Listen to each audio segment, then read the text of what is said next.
Chapter 71. Gu Fangzi was rendered speechless by her words. She fiercely glared at Auntie Wu and raised her chin with a sneer. No need. Let's go into the manor. Wouldn't it have been better if you did this earlier? Why did you have to make things difficult for yourself? Auntie Wu sneered in her heart. You want to use this to humiliate me and affect my good mood? In your dreams. You all think too simply of me. Once we enter the manor, there will be plenty of time to settle accounts with each and every one of you. Gu Fangzi also sneered in her heart. After getting into the old sedan, the curtain fell and the sedan bearers gently lifted it up. They swayed as they walked step by step towards Qingzhou City. Gu Fangzi, who was in the sedan, was a little dazed and startled. Was this considered her getting married? She lowered her head to look at the plain white clothes on her body, the indigo blue shoes, and the simple silver hairpin. She suddenly felt so wrong that she wanted to cry. This was her wedding? She was today's bride? There was no wedding procession, no phoenix coronet, and not even a proper sedan chair. It was a far cry from what she had imagined. If it wasn't for the fact that she was experiencing it today, if someone had told her that her wedding would be like this, she wouldn't have believed it. Io, what are you doing? The sedan suddenly swayed, causing Gu Fangzi's forehead to hit the wall. She couldn't help but become angry.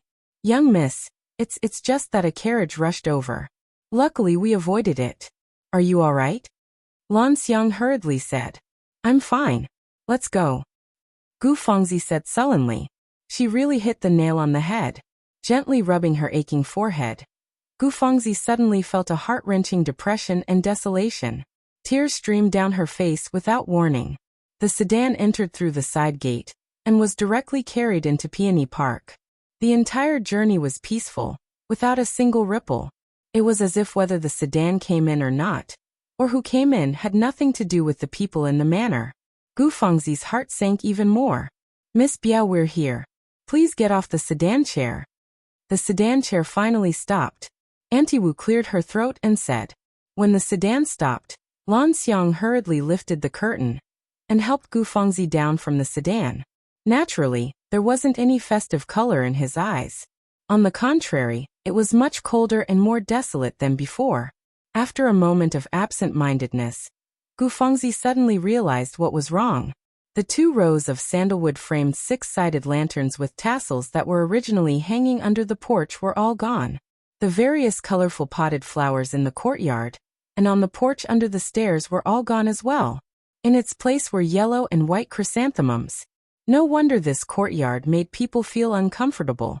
Miss Biao, do you have any other orders?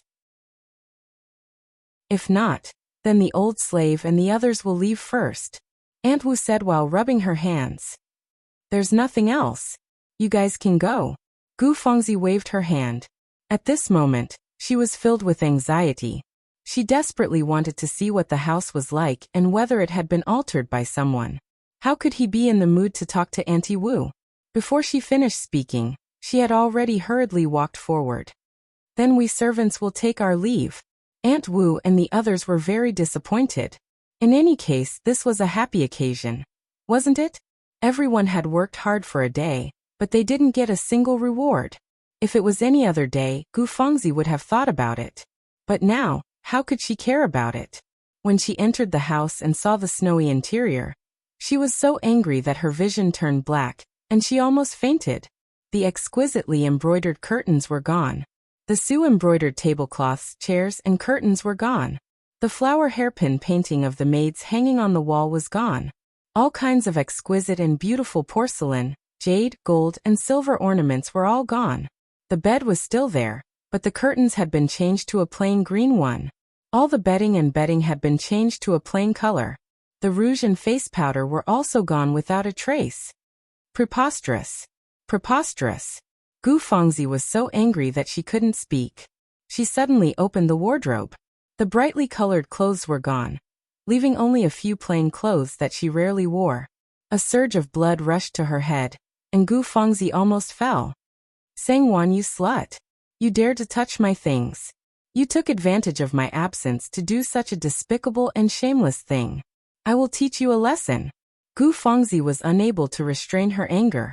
She cursed Sangwon and Mama Lee repeatedly. When she was tired from cursing, she sat down on the bed and gasped for breath.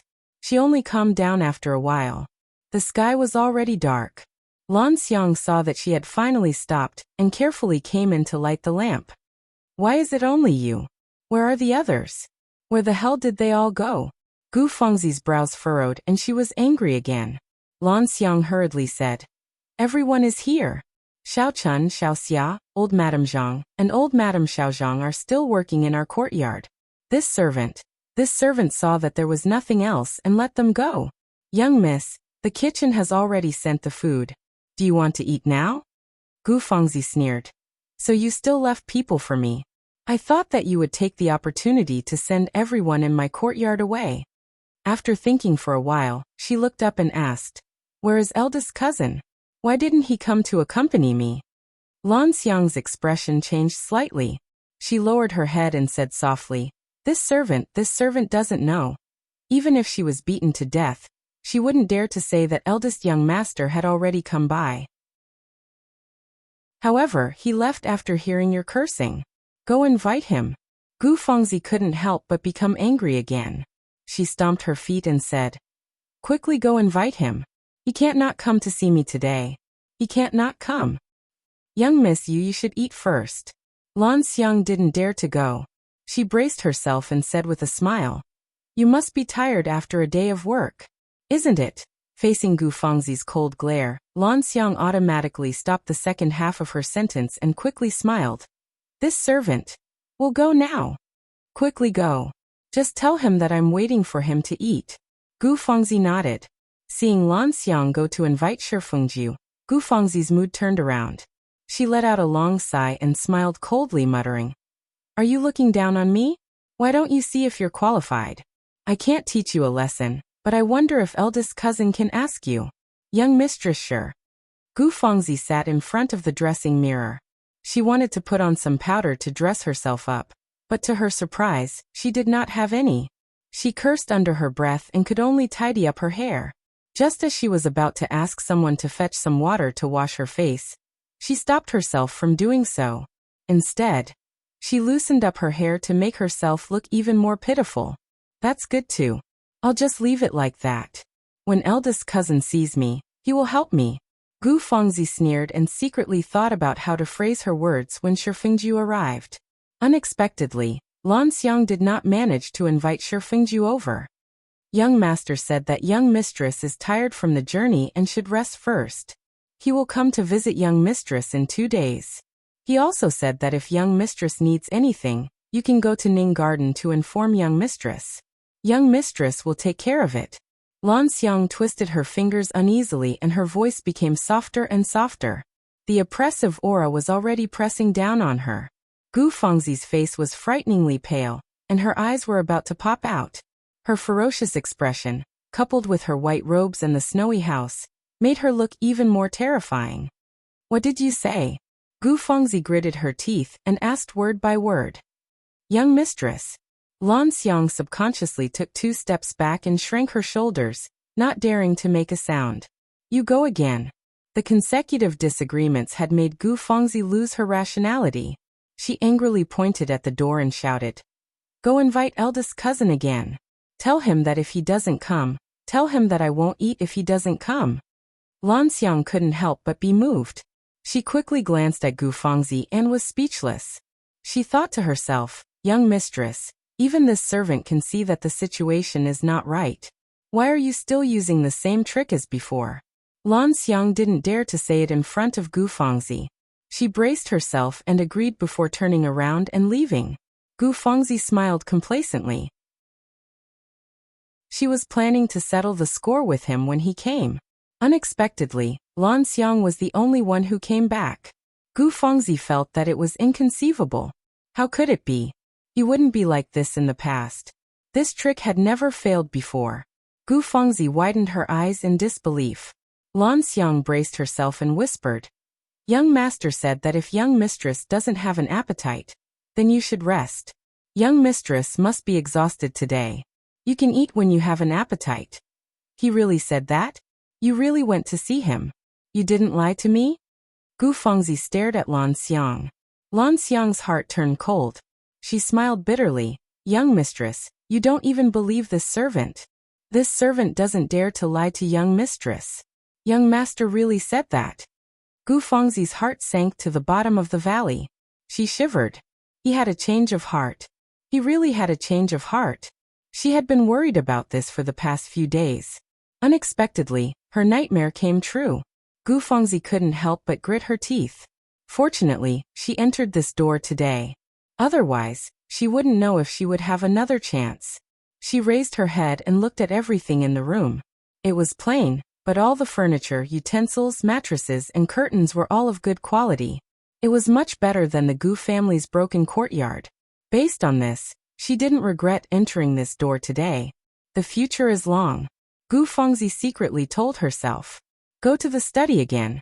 Gu Fengzi sighed deeply. She looked at Lan Xiang, who was about to cry, and said slowly, just say that it was my fault. I shouldn't have vented my frustrations and shouldn't have been willful. I'm going to rest first. Tomorrow, I'll go see eldest cousin and pay my respects to aunt and Jiejie. Ask eldest cousin to rest early. Don't stay up too late. It's not good for your body. Go. Lan Xiang was stunned. After a while she nodded. Yes, this servant will go now. Study. She originally thought that young master was in the study, but young master was in Ning Garden. However, at this time, she didn't dare to add oil to the fire and say this to Gu Fengzi. Gu Fengzi's lips curled up slightly. Her half-closed eyes flashed with a cold flame. Did she think it was over? No, this was just the beginning. After having her meal, Gu Fengzi went to bed. That night, there were no more disturbances. Mama Li, who had been waiting to watch the show, was disappointed for a while. Even though she had accepted the truth, she didn't agree. On the day that Gu Fengzi's sedan chair entered the door, even though Sangwon's expression was calm as usual and she methodically handled all the affairs, her heart still felt empty and lost. Chapter 72.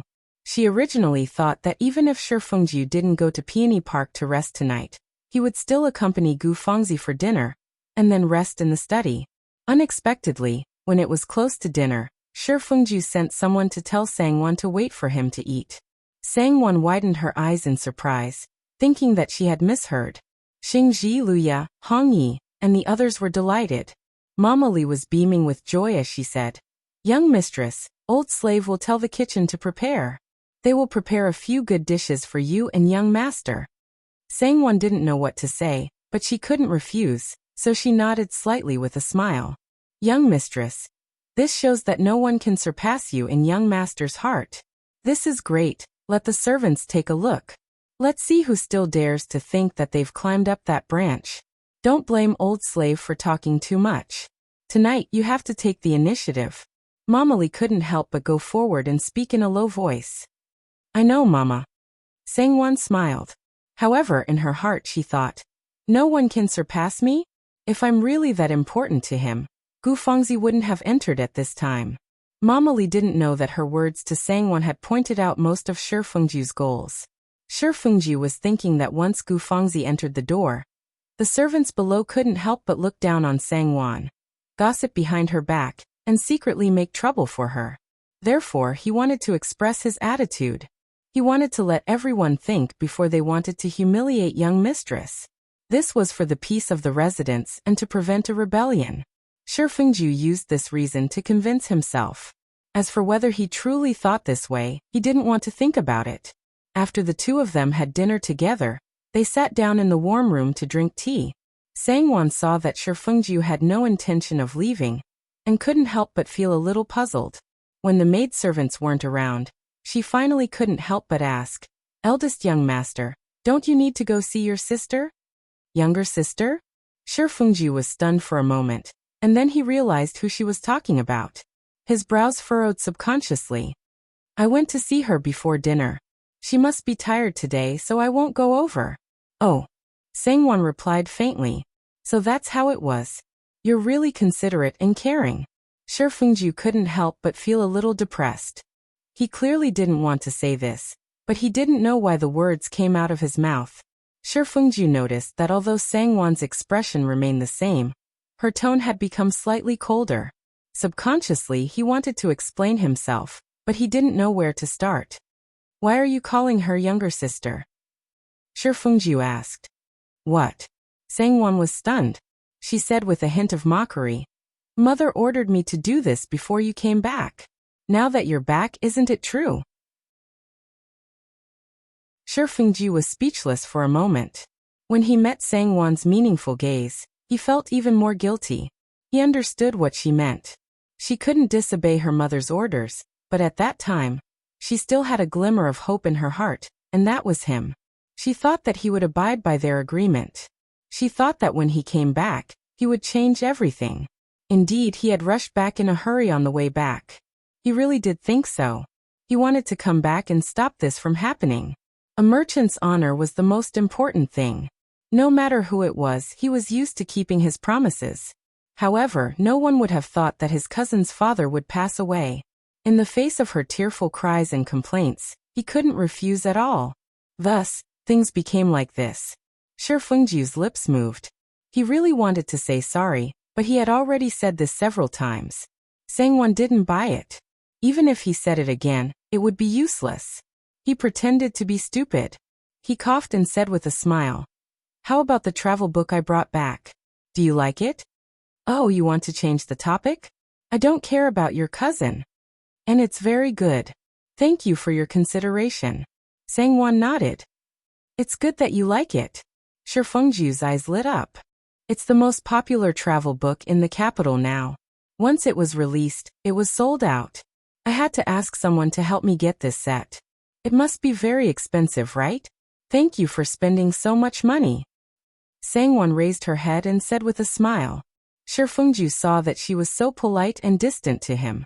He was slightly disappointed, but his mood quickly recovered.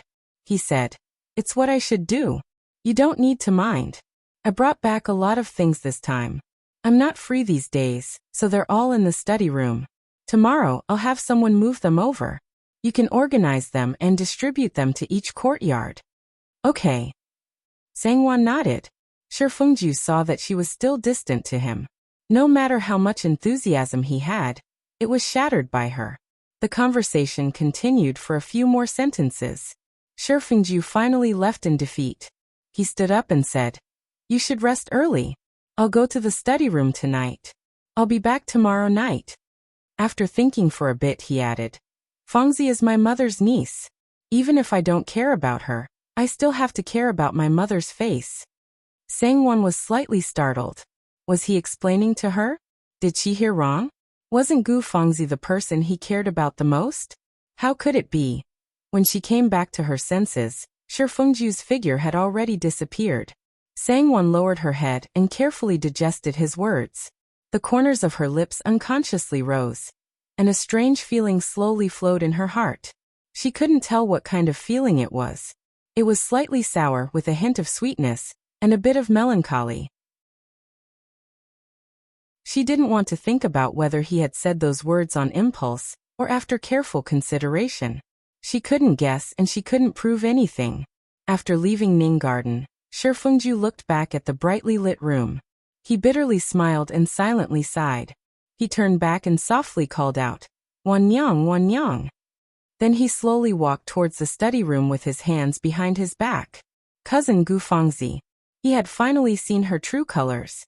He originally thought that marrying her into the family was the thing he looked forward to the most in his life. And the day she married into the family would be the happiest day of his life. But today he stood behind the lush flowers and trees, watching the small sedan chair enter the manor.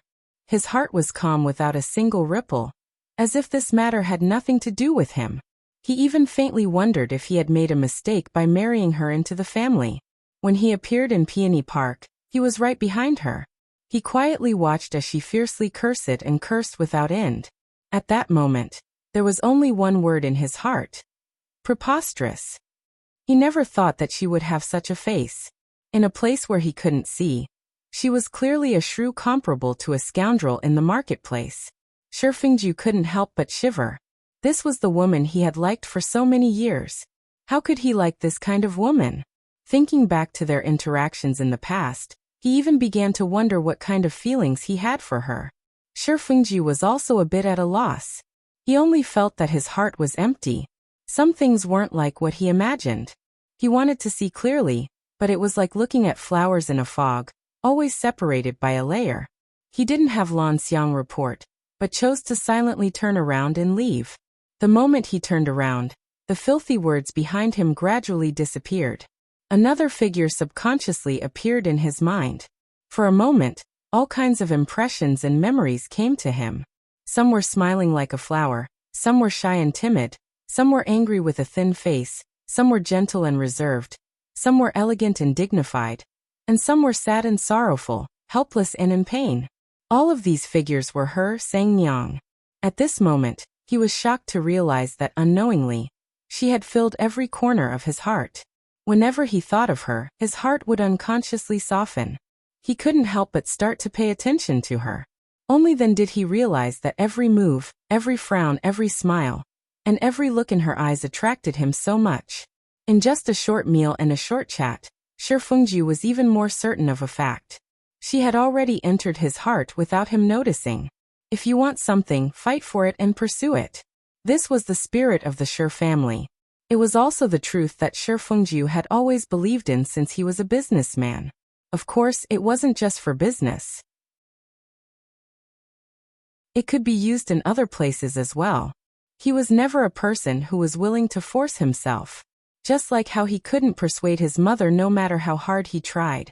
Even if he married Sangwon, he could still treat her coldly and give his beloved cousin everything. And that was his plan from the beginning. Now that he realized that the person he liked for so many years wasn't what he imagined, he would no longer deceive himself and others. Shi Fengju suddenly regretted that he found out too late. Not too late, not too late, just today. If he could see it clearly before today, he would never have welcomed Gu Fengzi into his family, and would have married someone else. Unfortunately, it was too late by a day. Fortunately, there was still a buffer of 3 years. 3 years was enough to change many things. If he couldn't settle this matter in 3 years, then even he would look down on himself. That night was destined to be a sleepless night for Shi Fengju, Sangwon, and Gu Fengzi. Shi Fengju tossed and turned in bed. His mind was filled with thoughts of Sangwon. He thought for a moment, laughed for a moment, frowned for a moment, and sighed softly for a moment. He had never felt such a rush of excitement before. Sangwon was the most conflicted. And the most painful thing for her was that she didn't know whether she should be conflicted or not. What about Gu Fengzi? He calmly and clearly drafted a draft in his mind. He was smug and full of fighting spirit as he thought about what he should do the next day, and what he should do in the future. If she wanted something, she had to fight for it. That was what she thought too. The difference was that Shi Fengju added, as long as you put your heart into it. And she added by hook or by crook. The next morning, Gu Fengzi woke up. She picked out a pea green jacket and a white silk dress from the wardrobe and ordered Lan Xiang to comb her hair. Looking at the girl in the mirror who still wore her hair in a bun, Gu Fengzi felt a wave of regret. She couldn't help but feel a deep hatred. If it wasn't for that damned old man who didn't die earlier or later, she would have been so happy with her cousin in front of the mirror, putting on makeup and drawing eyebrows. Last night, she would have been so happy. That damned old man. When he was alive, he was a burden. She didn't expect that he wouldn't give her a peaceful life even after he died. Gu Fengzi couldn't help but curse. Chapter 73. Young miss, do you think this will do? Lan Xiang inserted a lotus flower hairpin into her hair and asked carefully. Gu Fengzi looked up. Other than the silver hairpin, there was only a silver flower hairpin. Even though the craftsmanship was good, silver was silver. No matter how you looked at it, it looked shabby. All right, let's do it like this. Gu Fengzi snorted coldly. She thought to herself that she had to ask her cousin to get her some white jade and green jade jewelry. In the past, she only liked bright and beautiful jewelry such as gold thread, green jade, and cat's eye jewelry with rubies and sapphires. She thought that the quality of jade was too cold and plain. Who would have thought that she could not wear any of those? Not only could she not wear them, but they had all been taken away by that slut Sangwon. Gu Fangzi could not help feeling a pang of heartache. She secretly thought that she had to spit them all out. After washing up, the servant girl brought in breakfast. It was a bowl of 8 treasures lotus seed lily porridge, a bowl of red rice porridge, a plate of crispy sesame seed cakes, a plate of steamed dumplings, and 2 or 3 side dishes to go along with the porridge. Just these. Gu Fangzi's face immediately darkened. Lan Xiang understood her meaning and quickly replied in a small voice. Young miss, you are currently in the mourning period, so these are all vegetarian. Mourning period. It was the mourning period again. Gu Fangzi, who was incomparably miserable because of these 2 words, suppressed the anger in her heart. She did not say anything else and sat down to eat the vegetarian breakfast. Let's go and pay our respects to Aunt. After eating breakfast and rinsing her mouth, Gu Fangzi stood up and said, Lan Xiang wanted to remind her to first place Old Master Gu's memorial tablet and light a stick of incense, but she opened her mouth and closed it again. Walking on the road that she was familiar with in the past, the scenery that entered her eyes was the same as before, but Gu Fangzi's heart began to feel uncomfortable. In any case, her marrying into the family was a happy occasion, wasn't it? It was fine if it was inconvenient to wear red decorations, but there was no symbolic celebration either.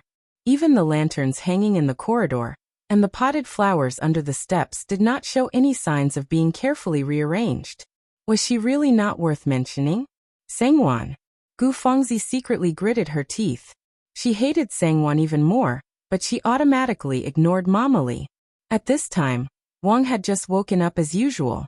She had not even changed her clothes. She had casually put on a wide purple robe embroidered with large peony flowers, and was combing her hair. I heard that Miss Biao is here to pay respects to First Madam. Wang was startled. She smiled and said, Why is it so early? Seriously, why is this child suddenly treating me like an outsider? Quick, invite her in and sit down. The young maidservant complied, but before she could leave, Gu Fangzi had already lifted the curtain and stepped in. She smiled and called out, Aunt, Fang, is here to pay her respects to you. Good. Wang turned her head and glanced at her.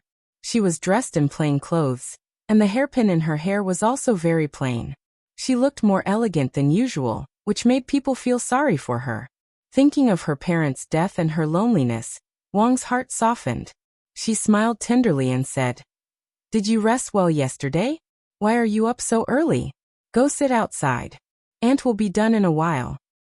And everything was fine yesterday. Thank you for your concern. Aunt is still the best to me. Gu Fangzi nodded. She smiled and took the ivory comb from Mama Zhang's hands. She smiled and said, I haven't combed Aunt's hair in a long time. Let me do it. Thinking that she was still in mourning, Wang's body stiffened. However, she could not bear to refuse her good intentions. She smiled and let her do as she pleased. Gu Fangzi first used a wide-toothed comb to slowly and carefully comb Wang Shi's hair before combing it with a small sandalwood comb. Putting down the wooden comb, Gu Fangzi's nimble fingers weaved through Wang Shi's glossy black hair like a swallow. Very quickly, she tied up a beautiful peony hairpin before attentively inserting a golden hairpin inlaid with red and blue, as well as an emerald flower ornament. Aunt's hair is still so good.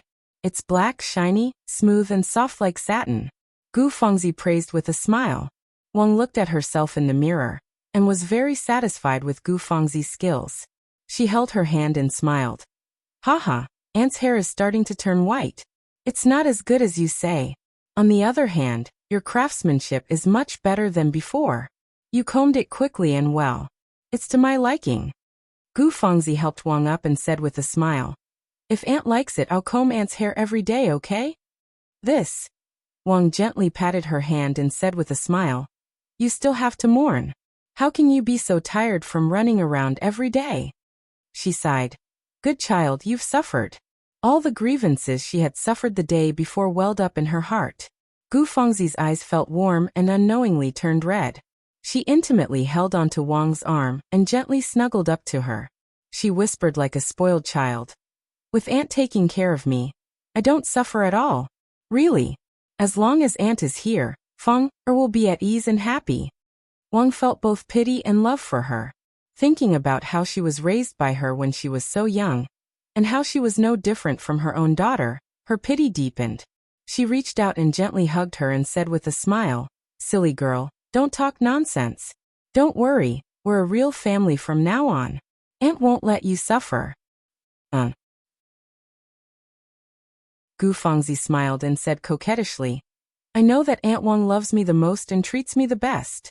The two looked at each other and smiled. "Oh sister, you're here."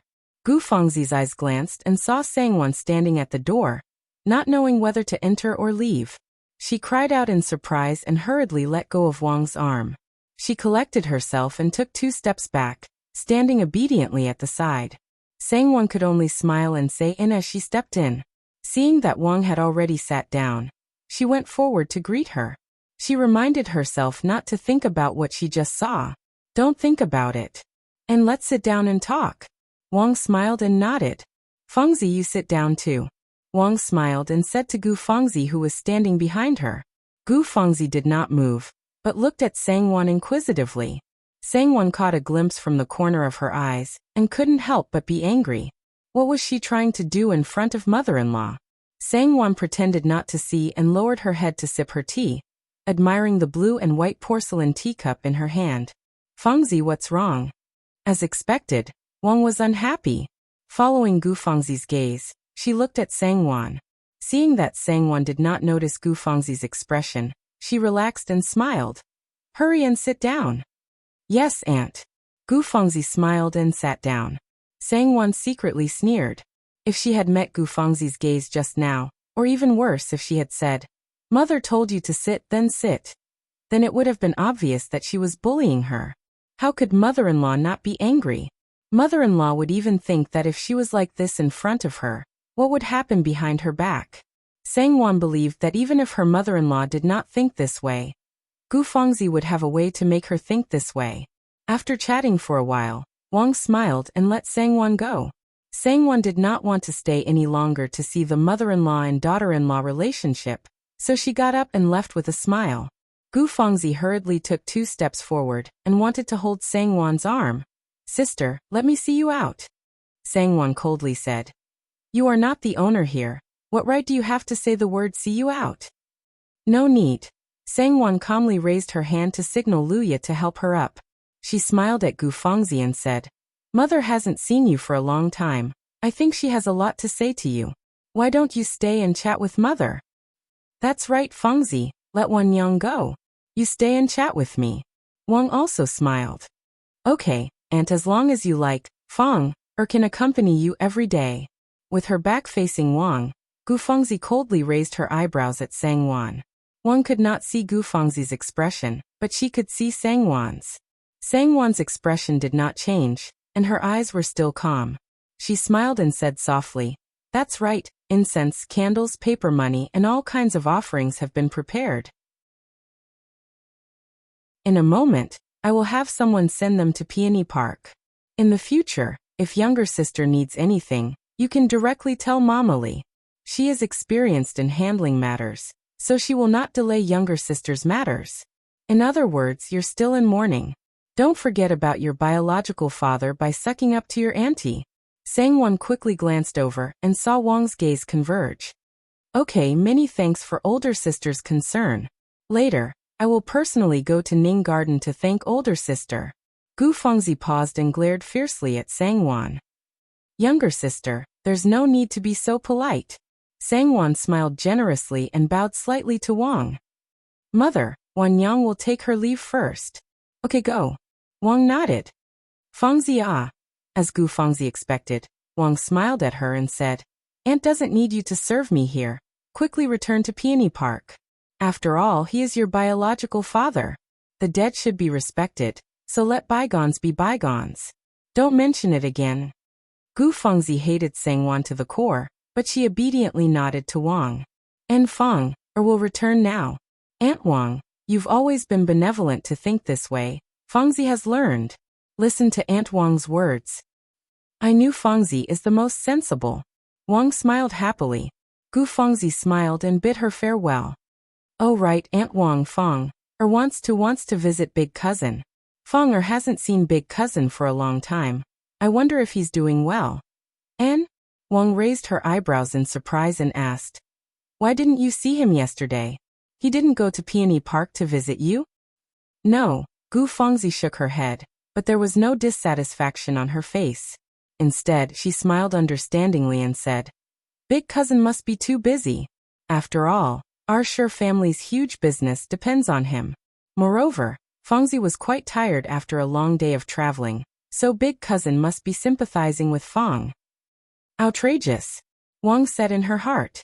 Even if she couldn't consummate her marriage during the 100-day mourning period, as her husband, shouldn't he at least visit her? What's with him not asking about her? Of course, Wang was dissatisfied, but her son was still closer to her than her niece. She wouldn't say anything bad about Shi Fengjiu in front of Gu Fengzi. Chapter 74. Seeing that Gu Fengzi was not bothered by the matter, Wang felt even more apologetic and smiled. You should return to Peony Park first. I think your big cousin is busy and has no time. When he's free, he'll go and visit you. With her words, Gu Fengzi felt relieved and could not help but feel proud. She smiled and agreed before turning to leave. Nanny Jiang, send someone to see what Fengjiu is doing. If there's nothing, call him over. Wang immediately instructed the moment Gu Fengzi left. Gu Fengzi left the main courtyard triumphantly and slowly returned to Peony Park. On the way back, she saw 11 or 12 servants carrying several large wooden boxes that were half the height of a person towards Ning Garden. She turned her head and looked towards the direction of Shi Fengjiu's study room. Gu Fengzi stopped in her tracks. Go and ask what's going on. Lan Xiang agreed and quickly went forward to ask. After a while, she reported back to Gu Fengzi. These are the gifts that young master brought back from the ship. He's asking someone to carry them to young mistress. Gu Fengzi's heart immediately felt stifled and her eyes flashed before she said faintly, let's go, we'll also go to Ning Garden to pay our respects to young mistress. Big cousin, he really had a change of heart. In the past, every time he came back, the best and first things were given to her. But this time he did not even mention a word, and instead carried the gifts to Ning Garden with great fanfare. What kind of vixen did that Sang-won use to steal big cousin's soul? Missy, let's go back. Lan Xiang was startled and her scalp went numb. Missy was at it again. Anyone with a discerning eye could see that young master was thinking highly of young mistress. So why did Missy have to ask for a snub? Why? Are you afraid?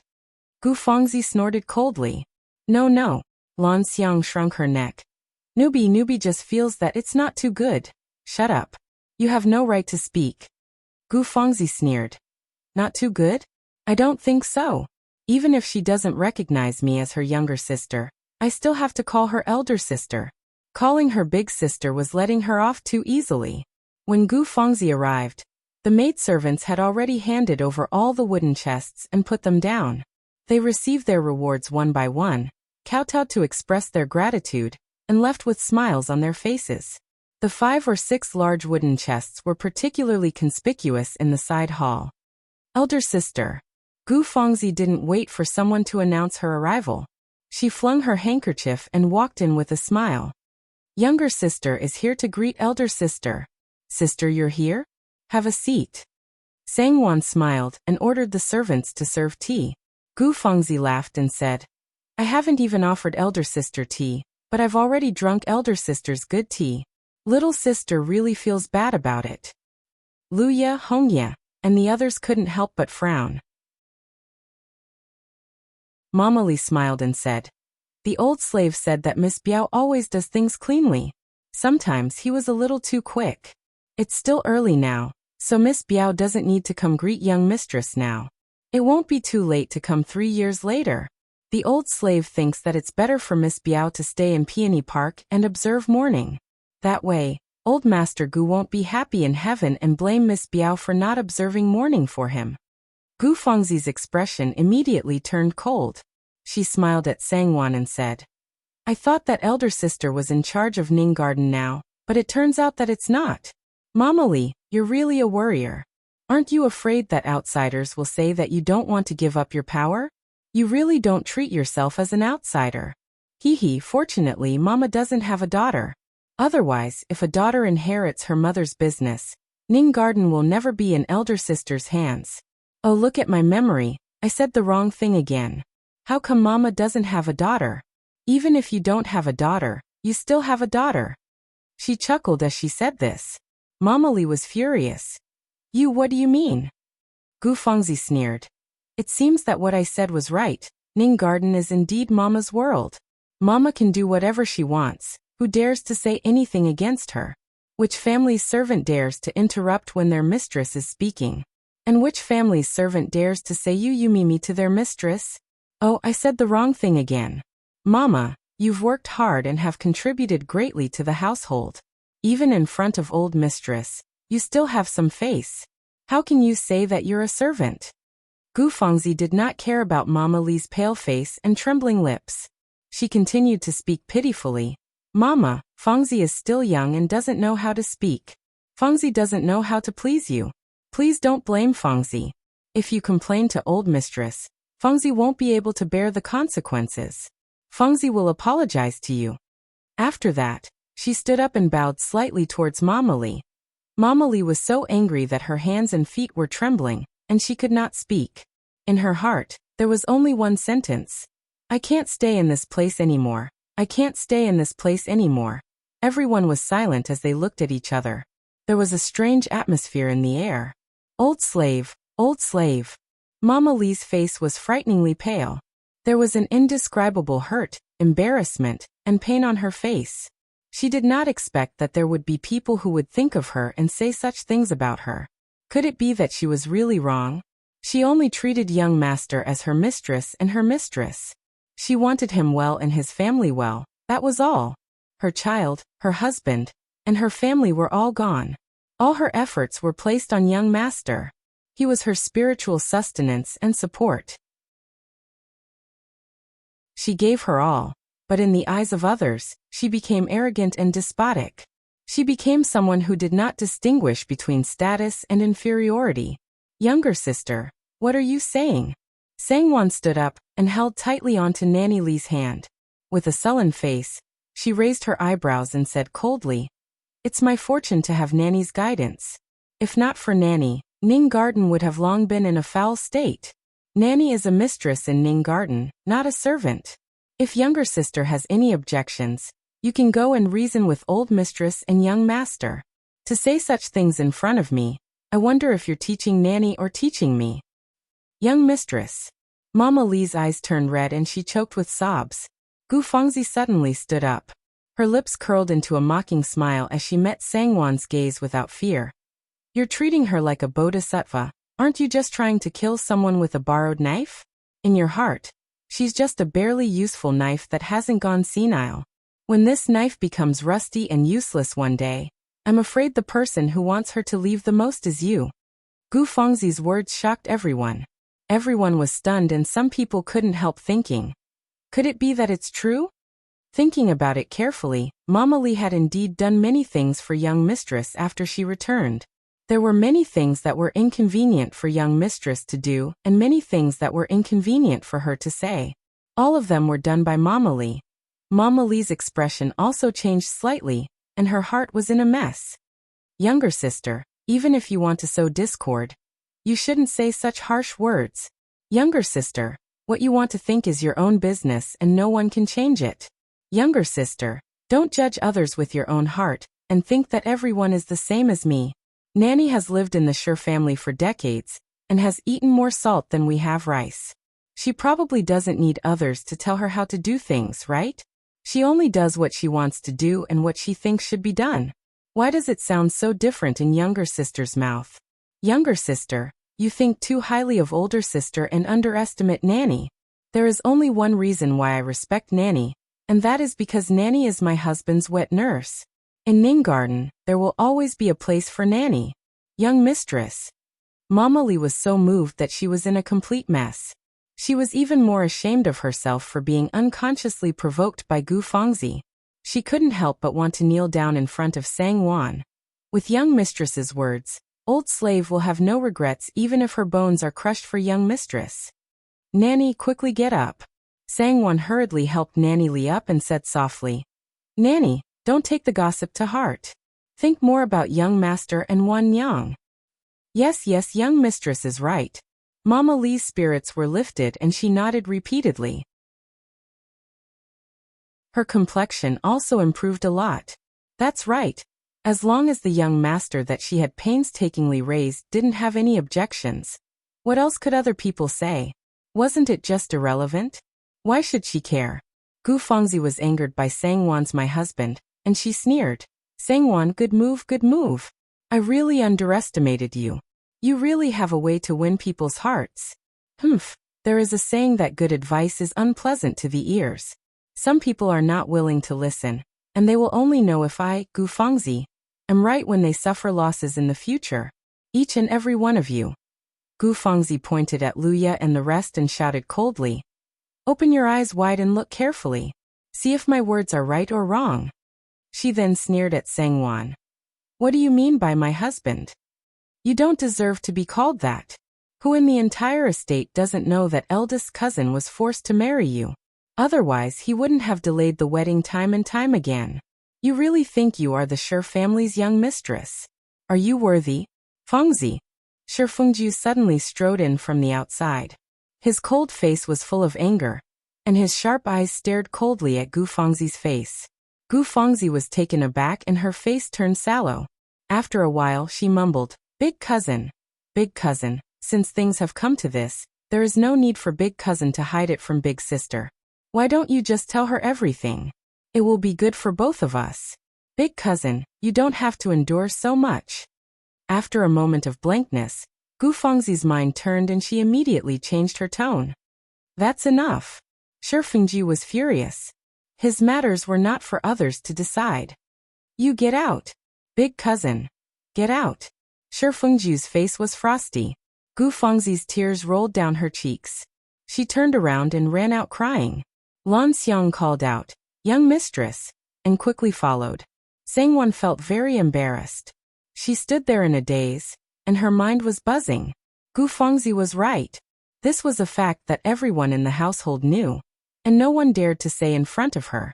Now that this layer of window paper was suddenly exposed in front of everyone, no one could understand her feelings at this moment. Even when she saw Shi Fengju shouting at Gu Fengzi to run away, the embarrassment in her heart did not subside at all.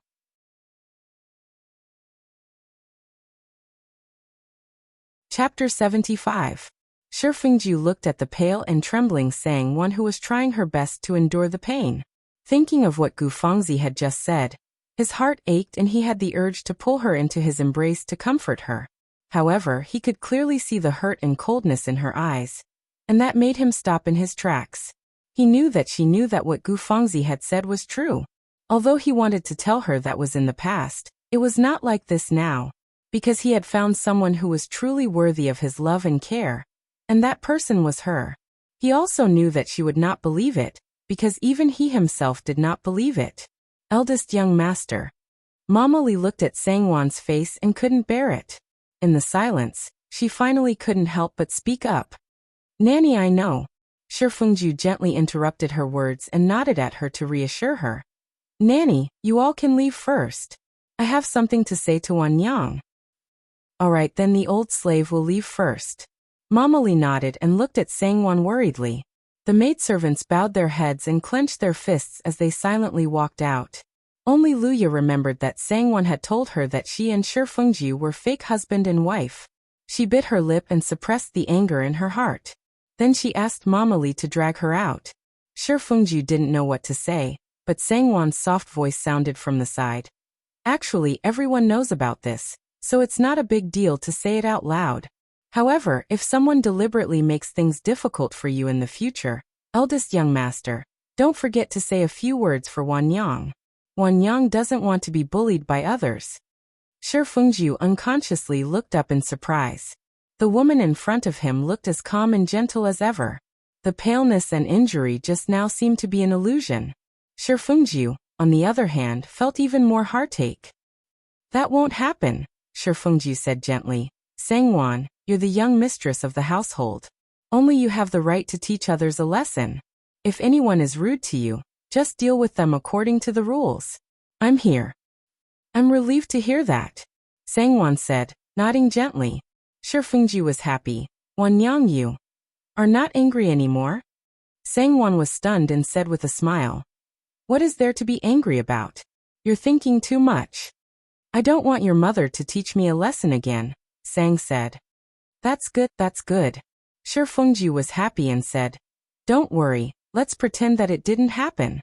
Let me handle it. Okay. Sangwon smiled.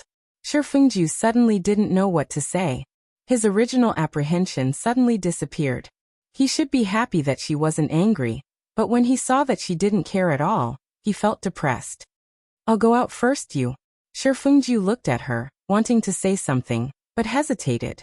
Go do your work, Sangwon said with a smile. Come back quickly for dinner. I'll wait for you. If she guessed correctly, Gu Fangzi would find Shifengju later and try to make him stay in Peony Park. She couldn't let this happen. After what Gu Fangzi said, this kind of thing couldn't happen. Okay, I'll be back soon. Shifengju was happy and smiled. Mama, what happened just now? Mama knows how to deal with it, right? Shifengju stopped outside the door. Even if Shifengju didn't say this, Mama Li would take care of it for Sangwon's sake. But since Shifengju asked, he was supporting Sangwon. Mama Li was very happy and immediately said, Eldest young master, don't worry. The old slave understands. If anyone dares to leak even half a word of what Miss Gu said, and the old slave finds out, he will immediately tie them up and sell them. Those who know but don't report will be severely punished. Everyone's hearts trembled, and they lowered their heads even more. Good. Then I'll leave it to Mama. Shifengju's cold eyes swept over them and nodded at Mama Li with a smile. Yes, eldest young master. Mama Li straightened her back and replied loudly. Shifengju walked out steadily and subconsciously clenched his fists. Fangzi, I really don't know if you understand me too well or not. You actually thought of using my mother to pressure me. If I, Shifengju, can't even pacify my own mother, then there's no need for me to continue doing business.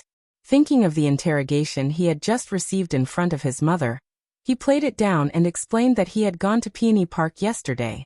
However, seeing that his cousin was too tired and resting, he didn't want to disturb her and left. The servant girls and aunties of Peony Park had all seen him. His mother would naturally believe him.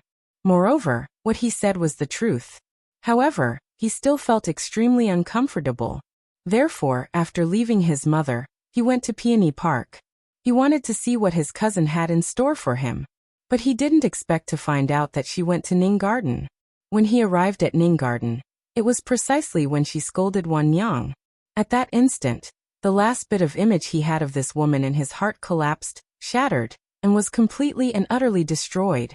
Shifengju couldn't believe that Gu Fangzi would be so arrogant and despotic in a place where both mother and son couldn't see. Recalling how Sangwon had been treading on thin ice when she first entered the household, Shifengju finally understood. When Shifengju stepped into Peony Park, Gu Fangzi was crying in her room. Lan Xiang was comforting her softly. Eldest young master, you're here. Lan Xiang raised her head and saw Shifengju. She cried out in surprise and joy. She hurriedly said to Gu Fangzi, Missy, eldest young master is here.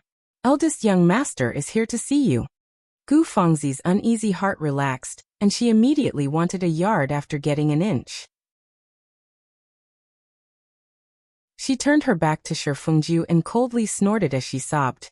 What are you doing here again? Why aren't you accompanying your Wanyang to my Peony Park? In the past, whenever she cried or acted spoiled, Shifengju couldn't do anything about it. He could only continuously apologize until her tears turned into laughter. But now that he was coldly watching from the sidelines, Shifengju's heart didn't have any ripples. Seeing her act pretentious, he felt a sense of disgust. I have a few words to say to you. If you don't want to hear it now, then forget it. It won't be too late to say it when you want to hear it.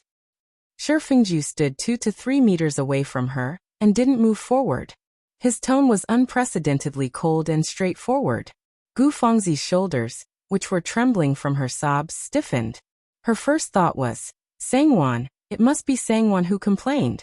Gu Fengzi couldn't help but feel a bit of regret. She regretted running out of Ning Garden and giving Sangwon an opportunity to take advantage of her. Since you have nothing to say to me and you don't want to see me, why are you still here? Go away, go away. Gu Fengzi still turned around and sobbed. Young miss. Young miss. Lan Xiang anxiously cried out as she gently pulled on Gu Fengzi's sleeve. Gu Fengzi didn't see Shi Fengju's expression, but Lan Xiang clearly saw it.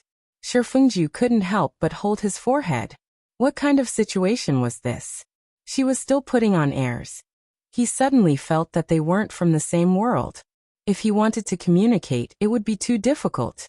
I'll leave now. Wait until you've thought it through. Shi Fengju no longer hesitated. He turned around and left in a huff. Gu Fengzi was completely stunned. She turned her head to look at Shi Fengju's back in disbelief. Her lips moved, and her heart became more anxious and angry. She loudly said, "Fine, go away, go away. Don't ever enter Peony Park again." Shi Fengju turned a deaf ear to her, and lightly shook his head in self-mockery. The room suddenly quieted down, and Gu Fengzi's sobs came to an abrupt end. "Young miss," Lan Xiang softly called out. She wanted to persuade her, but didn't dare. Gu Fengzi's heart flashed with a sense of unease for no reason, but she didn't want anyone to see it. Her face immediately darkened, and she coldly said, "What are you still standing there for?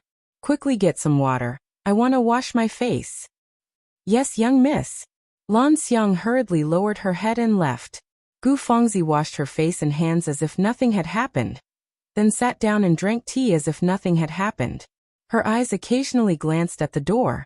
For a long time, the door to Peony Park didn't open.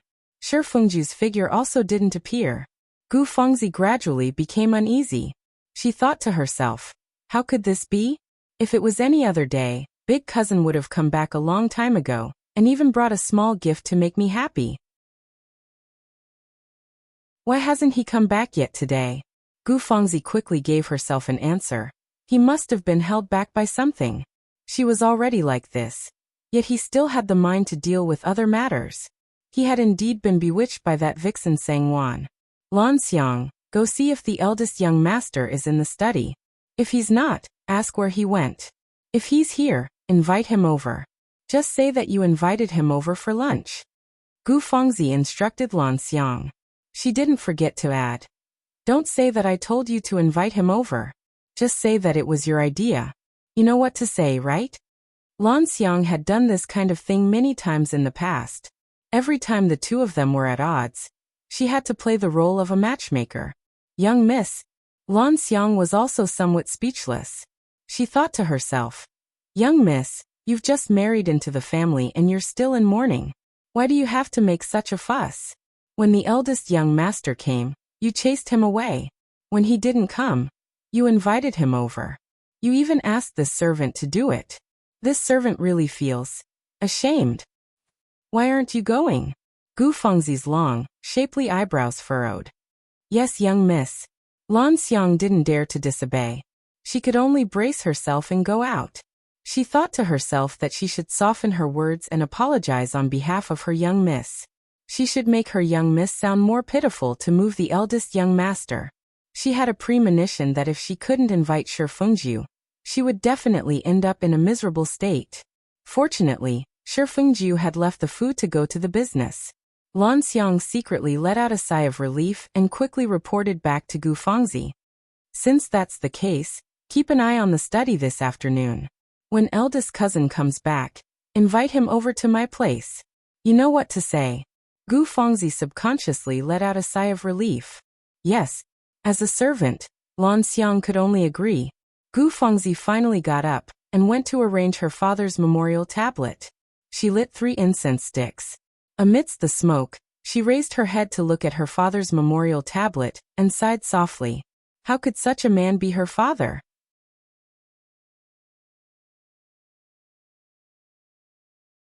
Chapter 76.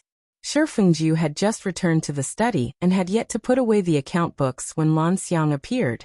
Eldest young master, our young miss has been thinking about you all afternoon. Young miss is in a bad mood. She didn't mean to anger you. Young miss is really pitiful. Eldest young master, please go and see her. If it was in the past, Shi Fengju's heart would have softened when he heard Lan Xiang say these words, and thought about Gu Fengzi's pitiful background. But today he only felt annoyed. He had traveled extensively and seen many pitiful people. In comparison, Gu Fengzi was much luckier. Even the young miss of a wealthy family couldn't compare to her. How pitiful could she be? Is that so? Shi Fengju said indifferently. Then you should accompany her. I don't have time right now. Lan Xiang saw that Shi Fengju didn't immediately refuse and her heart was shaken. She quickly smiled and said, Yes, this servant will go back and accompany young miss and persuade her. Then can eldest young master go over and have dinner with young miss later? Young miss has been regretting treating eldest young master like that today. She has been saying that she wants to apologize to eldest young master. There's no need to apologize. Shi Fengju smiled faintly. Just tell her to be careful with her words and actions in the future. I don't have time today. I'll go see her when I'm free. All right, you can leave now. Lan Xiang didn't dare to say anything else, and left with a yes. When Gu Fengzi heard Lan Xiang's reply, her spirits were dampened. Not free. I don't know when eldest cousin became so busy. Go and keep an eye on him. See if he went to Ning Garden. Lan Xiang looked at Gu Fengzi with an aggrieved and pleading expression. She was met with an insistent glare, so she could only hang her head and leave. As Gu Fengzi expected, Shi Fengju really did go to Ning Garden. I knew it. Gu Fengzi was so angry that her lips trembled as she paced back and forth in the room. Lan Xiang was speechless as she watched from the side. She thought that Ning Garden was where eldest young master and eldest young mistress lived. Wasn't it normal for eldest young master to return to Ning Garden? It could be seen that Miss was really muddle-headed. She was even angry about this. Lan Xiang sighed inwardly. If he gets angry over this, who knows how angry he will be in the future? After marrying into this household and becoming a concubine, how could she be the same as the previous Miss Biao? Why can't Miss see reality clearly? Go and keep an eye on them. Gu Fengzi suddenly stopped. Lan Xiang almost blacked out and fell to the ground. Big cousin usually goes back to the study room to sit for a while. When he goes back, you come back to me. Yes, miss. Lan Xiang's heart relaxed.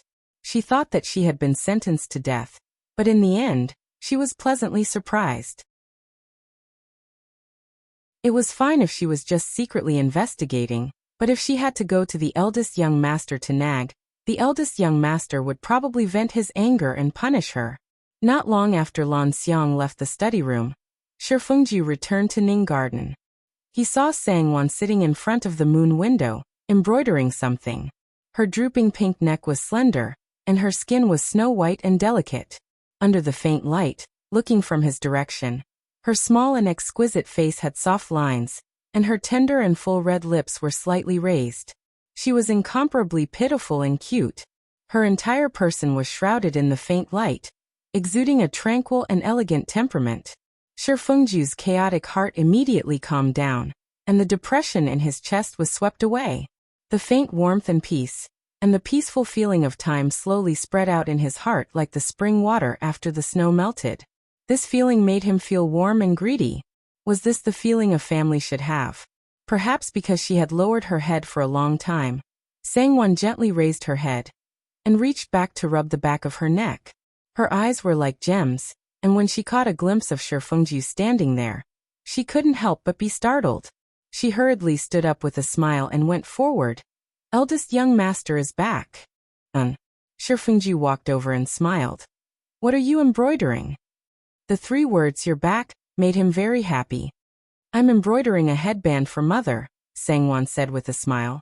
My craftsmanship isn't very good, and I haven't finished it in a few days. Shi Fengju unconsciously picked it up and stroked it. It had a deep purple background, and both sides were symmetrically embroidered with chrysanthemum petals. There was a faint trace in the middle, which should be for embedding a gem or jade. The bright satin material was very comfortable to touch, and the inner lining was cotton. It was very soft and didn't hurt the skin. You're very thoughtful, mother will like it. Shi Fengju smiled and put it down, but he couldn't help but feel a little sour in his heart. It seemed that she had never thought of embroidering anything for him. That's good. Sangwon smiled and said, That's right. The things that eldest young master brought back have been sorted out and sorted out. There are many things that I don't know who to give them to, so why don't eldest young master take a look at them yourself? As Sangwon spoke, she took out a few pieces of paper and handed them to Shifengju with a smile. She didn't care about the others, but Gu Fengzi would definitely have something to say no matter how she distributed them. She might as well clean up the mess. Shifengju was slightly unhappy and helpless. Since he had already handed over the things to her, it meant that he would let her do whatever she wanted with them. No matter how she distributed them, he wouldn't have any objections. In the end, she was still estranged from him. But it didn't matter, there was still a long way to go. Shifengju pulled himself together and took the paper. He saw that the hairpin-style small regular script was neatly written, and the names and quantities of the things that he brought back were clearly written down. He only needed to glance at it to remember the corresponding items. She was still too cautious. Thinking of how difficult it was for her, Shifengju felt even more pity for her. Shifengju smiled and said, "I've already prepared a separate set for mother and the second household. It's my fault that I didn't make it clear. Most of these are for you. You can just pick a few and give them to your younger sisters and nanny." Sangwon widened her eyes in surprise and looked at Shifengju in disbelief. Shifengju's deep eyes almost looked into her heart. "Of course they're for you. You're the Shi family's young mistress. It's hard to avoid social interactions on a daily basis, and the servants in the family also need to be rewarded. These things are new and exquisite, so you can keep them to reward or give to others." As he spoke, he took out a piece of paper and pointed at it with a smile. These few pieces of lynx fur and red fox fur, as well as these cloud brocades, a box of gemstones, cosmetics, a set of 4 treasures of the study made in the capital, and a few pieces of jade porcelain are for you. As for the others, you can just give them whatever you like. He suddenly treated her so well that Sangwon couldn't help but feel surprised. She couldn't recover her senses for a moment. After a while, she smiled and said, "Then I'll have someone put them away. I'll distribute them to the various places tomorrow." After thinking for a while, she smiled faintly and said, "It's fine if it's elsewhere, but I don't know what little sister Gu likes. Why don't you take a look for yourself?" Since it was a gift for her, she would gladly accept it. It was a pity that they were all items that could be checked. It would be great if they were silver. Sangwon couldn't help but feel regretful. As for matters related to Gu Fengzi, Sangwon had already made up her mind that she wouldn't get involved. Hearing her call Gu Fengzi little sister Gu, Shifengju felt uncomfortable and said vaguely, "Just let Mama Li pick a few pieces of jewelry and cloth." After thinking for a while, he said, "She's now a concubine after marrying into the family. It's different from before. She should respect you. If she oversteps your boundaries, you can discipline her and deal with it according to the rules." Sangwon couldn't help but secretly roll her eyes. Discipline her and deal with her? Before you and mother-in-law can talk, her mouth will already be full of nonsense. I'd have to be stupid to provoke her. In any case, I'll just ignore her. Even if she destroys the house in this fu, it's none of my business. Since you said so today, if she goes overboard, you won't just stand by and do nothing, right? I know. Sangwon smiled and nodded, but in her heart, she had already decided not to do anything. Shifengju only thought that she understood that he was protecting her and couldn't help but smile. After the two finished eating, they sat for a while. Shifengju got up and returned to the study as expected. "I still have some things to take care of. I'll be back later. The lighting at night isn't good, so you don't have to do any needlework. Also, don't read too many pages of books. Talk to Mama and Xingji. If you're tired, you can go to bed first. There's no need to wait for me." Sangwon felt a warmth in her heart. She got up and sent him off. She smiled and said, "Then I'll go to bed first if I'm tired. Do you want me to ask the kitchen to prepare supper for you?" "I'll leave it to you to prepare some." Shifengju smiled and walked out. "My wife is still the best. She's so gentle." Shifengju couldn't help but feel annoyed. He wanted to knock his own head. He was really blind in the past. The pearl was right next to him, but he couldn't see it. Instead, he held that fish eyeball like a treasure. Unfortunately, even if he wanted to treasure her now, she wouldn't appreciate it. "Oh, Miss Lan Xiang, you're here again." Shi Fengju heard Chang Huan's voice from outside the study. He frowned again. "Is there an end to this?" "Brother Chang Huan, eldest young master is inside, right? I'm here to pass on a message from our young miss." "Brother Chang Huan, please pass on a message to eldest young master," Lan Xiang said with a smile. "Oh, then wait a moment." Chang Huan glanced at Lan Xiang. He had the same idea as his master. Miss Gu was even more clingy than before. It had only been a day, but she had already sent her maidservants over several times. She was still in her mourning period. "Master, Miss Gu's maidservant, Lan Xiang, is here to pass on a message from Miss Gu. Should I ask her to come in?" Chang Huan said smoothly. "Just say that I'm not free. Tell her to tell you what she wants to say. If there's nothing else, she can go back first." Shi Fengju didn't even raise his head as he flipped through the book in his hand. Chang Huan was stunned and stood there. Eldest young master wasn't like this in the past. What happened to eldest young master? Did he not hear what he said? Chang Huan felt that it was necessary to remind his master. He coughed and raised his voice. "Eldest young master, Miss Gu. Are you done?"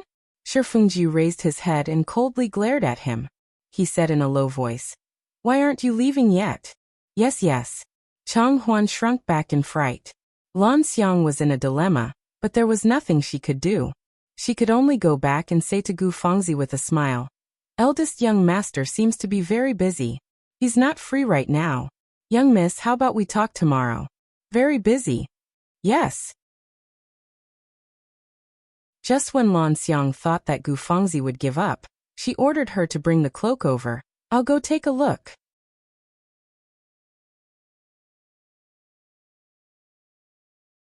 Chapter 77. "Miss." Lan Xiang was shocked and hurriedly advised. "Eldest young master is busy, and he doesn't seem to be in a good mood. This servant thinks it's better if Miss doesn't go." "Since when do you have the right to make decisions for me?" Gu Fengzi snorted. She took the turquoise long cloak and tied it around herself. She ordered Lan Xiang to light the lanterns. "Let's go." Lan Xiang had a bitter taste in her mouth, but she could only do as she was told. When they arrived at the study, Gu Fengzi signaled Chang Huan with her eyes to stop her from speaking. She didn't need him to announce her arrival. She ordered them to wait outside, and she gently pushed open the door and walked in alone. Her movements were very light, and Shi Fengju, who had his head lowered, didn't notice. She saw the man in brocade robes sitting behind the large red sandalwood desk, flipping through books and writing. His elegant posture, cold face, high nose bridge, and thin lips all showed that he had a good family background and an all-powerful aura. Gu Fengzi's lips curved slightly, and her heart was filled with sweetness. This man was now her husband. He belonged to her for the rest of his life. He was the one she loved and loved. No one could take him away from her. Gu Fengzi held her breath and avoided the light. She quietly walked to Shi Fengju's back from the shadows. She raised her slender hand and gently placed it on Shi Fengju's shoulder, smiling sweetly without a sound. Shi Fengju's body stiffened slightly, and then he was ecstatic. He was so excited that his heart almost jumped out of his chest. He naturally thought that Sangwon had come to deliver supper to him. "Why are you here? Haven't you slept yet?" Shi Fengju's lips curved into a happy smile, and his voice was as gentle as water. "I missed you, so I came."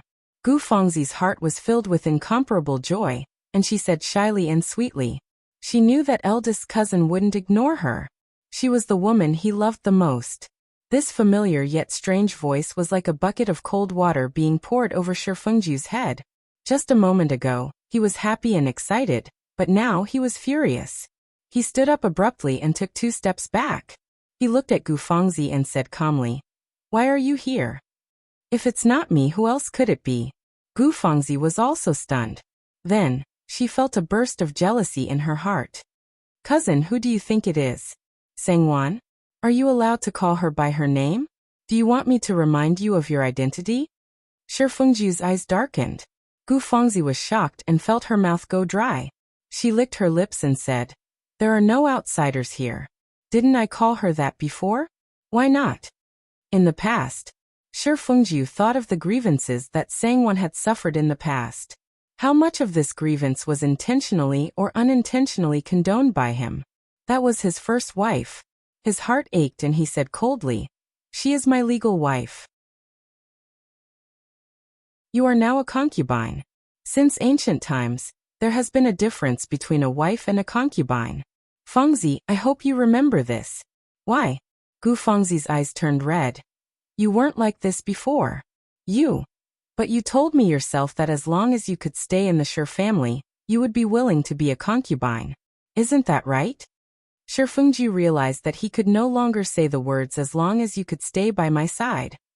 Gu Fengzi was speechless and stared blankly at Shi Fengju. I know. Gu Fengzi took a step forward and held his arm tightly. I know that you are doing this for my own good. You are afraid that I will say something careless in front of others, and she will take advantage of it, right? Big cousin, I know. I will be careful. She actually thought that way. Shi Fengju was not in the mood to argue with her and nodded. Remember your own status. Know what you should do and what you shouldn't do. I understand. Gu Fengzi gently snuggled up to him. Big cousin, only you would put in so much effort for me. Today in Ning Garden, it was my fault. I shouldn't have done that and caused Big Cousin to lose face. I won't do it again in the future. I really won't. Seeing that Shi Fengju did not speak, Gu Fengzi probed. But I really didn't do it on purpose. If it wasn't for Big Sister going overboard, I wouldn't have spoken without thinking. Oh, how did she go overboard? Shi Fengju asked coldly without batting an eyelid. Gu Fengzi pitifully said, She knew that Mama Li was prejudiced against me and wanted to provoke Mama Li to make things difficult for me. As she spoke, she embellished, inverted right and wrong, and described how Mama Li was disrespectful and mocking her. Gu Fengzi did not know that when Shi Fengju arrived, he only heard her last words, and did not know what had happened before. Because of her words, Shi Fengju's attention was drawn. Afterwards, he found an opportunity to question Xingji and Luya. When he learned of the situation that day, he became even angrier and wanted to immediately send Gu Fengzi out of the Shi family. That's fine. In any case, Mama Li is your wet nurse, and she's also old. I didn't argue with her in the past, so I naturally won't argue with her now. Gu Fengzi continued. But when I asked her where my clothes, jewelry, and other decorations in Peony Park went, she refused to give me any excuses. She even mocked me and said that I shouldn't be thinking about things that didn't belong to me. Those things, regardless of whether they were valuable or not, were all given to me by Aunt and Big Cousin. What right did she have to take it away without even asking? I was afraid that Aunt would be angry, so I didn't dare to tell her. Big Cousin, you have to take responsibility for me. Otherwise, who knows how she'll bully me in the future? Did she really say that to you? Shi Fengju asked indifferently, his hands clenching at his sides. If Big Cousin doesn't believe me, you can ask Lan Xiang. She was also there. Or, Big Cousin can go to Peony Park and see for yourself. Gu Fengzi said, feeling wronged. Since that's the case, then you can go talk to my mother tomorrow. Shi Fengju sneered silently. I don't care about the internal affairs of the inner residence. Let's see how my mother will take responsibility for you. To this day, Shi Fengju didn't believe a single word that Gu Fengzi said. He didn't believe that Sangwan was that kind of person. Did she want to cause trouble? Fine, then she'll go ahead and cause trouble. Then I'll go ask Aunt to take responsibility for me tomorrow. Gu Fengzi was secretly delighted. Those things were worth thousands of taels of gold, and they were all treasures that she had obtained with great difficulty. Now that they were emptied out, her heart was already aching to death. All right, you can go back. Shi Fengju withdrew his hand. He wasn't in the mood to look at the account book anymore. He said indifferently, I'm also going back to Ning Garden to rest. Gu Fengzi's happy mood immediately fell to the bottom. Her charming face sank as she stared at Shi Fengju in displeasure. Shi Fengju was calm and didn't back down in the slightest. Gu Fengzi couldn't help but admit defeat. That's right, Ning Garden was where he lived. It was only natural for him to return to Ning Garden to rest. But, how could he leave without considering her feelings? Gu Fengzi felt uncomfortable in her heart. Very quickly, she gave herself an explanation. It seemed like Big Cousin was really angry about what happened during the day. He was reminding her to remember her status. Although it was a bit cruel, he had put in a lot of effort. Gu Fengzi forced herself to accept this explanation. Big Cousin, please send me back. Send me back, okay? Gu Fengzi's voice was soft and tender as she leaned toward Shifengju.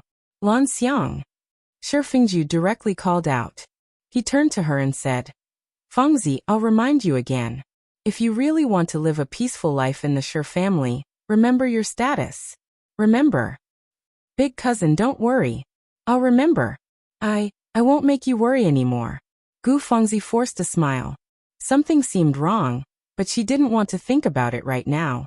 The next day, Gu Fengzi really did complain to Wang. She added fuel to the fire and complained. Big Cousin said that you still have the final say in the inner residence. He told me to tell you and ask you to make the decision. Aunt, you can't just ignore me. So there's such a thing. Wang frowned and immediately ordered. Go and invite young mistress and Mama Li over. Gu Fengzi sat in front of Wang. Her eyes were slightly lowered, and the corners of her mouth unconsciously hooked up. When Sang Wan and Mama Li arrived and saw Gu Fengzi, they knew that something bad must have happened. The two looked at each other and went to greet Wang. After hearing Wang's question, Mama Li slapped her forehead and smiled apologetically. So it's about this. This matter was Old Slave's negligence. However, Old Slave dares to ask Miss Biao, where did Miss Biao hear that young mistress took away all the things in Peony Park? Isn't that true? Gu Fengzi said softly. Now all the matters in the household are managed by elder sister. Peony Park was also arranged by elder sister. If it wasn't for elder sister, who else would have the guts to do this? Young mistress is busy all day, but this matter was started and ended by Old Slave. It's better for Old Slave to tell Miss Biao and Miss Biao. Mama Li said. Peony Park's maidservants and grannies have checked every item and used them as boxes. They were all recorded and sealed in the large storeroom. They didn't enter Ning Garden and didn't pass through young mistress's hands. They will naturally be returned to Miss Biao in the future. Old Slave thought that Miss Biao had already asked the maidservants and grannies in Peony Park. Why didn't they tell Miss Biao? Where did Miss Biao hear those words from? Or is it just Miss Biao's own guess? Gu Fengzi didn't expect things to be like this, and was stunned for a moment. She also didn't believe it. With such a good opportunity, she didn't believe that Sangwon wouldn't be able to resist taking advantage of it. Even if a few items were left behind or broken when they were tidying up, no one would say anything. Moreover, she hadn't been happy for a single moment in the 2 days since she came back. How could she have thought of asking the maidservants in Peony Park first? Mama Li knew what she was thinking when she saw her expression. She secretly sneered and said confidently, Peony Park's items aren't missing a single stitch or piece of thread. They're all in good condition in the storeroom for Miss Biao. If Miss Biao doesn't believe me, you can have the steward take you there personally. These words were clearly mocking her for being petty. Gu Fengzi's cheeks immediately became hot. She suppressed her anger and said with a smile, So it's like that? Then it's my fault. I didn't ask clearly and almost wronged Mama. It's just that since Mama already recorded everything, why didn't she send the booklet to me?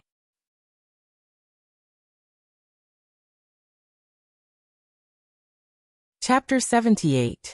Mama Li smiled and said, Could it be that Miss Biao doesn't remember the rules of the manor?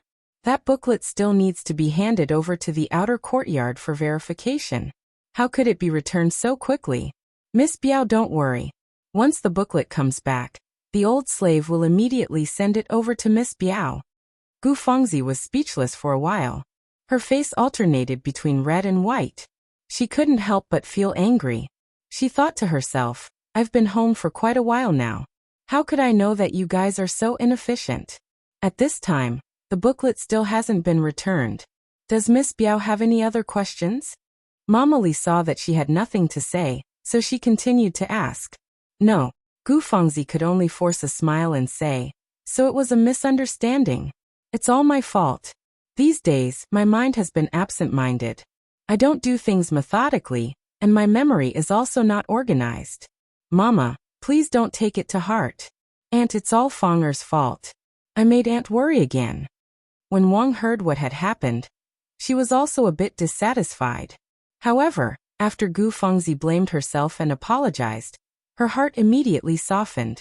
She softly smiled and said, "Since it's a misunderstanding, it's good that we've cleared it up. I know that you've been in a bad mood these days, so it's inevitable that you'll think things through. How could I blame you? No one will blame you." Mama Li and Sangwon hurriedly agreed. Sangwon smiled and said, "Mother is right. Why is it that now that we're a family, little sister is more polite? It's all little sister's fault." With elder sister's words, little sister is relieved. Gu Fengzi's heart was filled with hatred, but her face had a very sweet smile. Wang was so happy to see that the two of them got along well.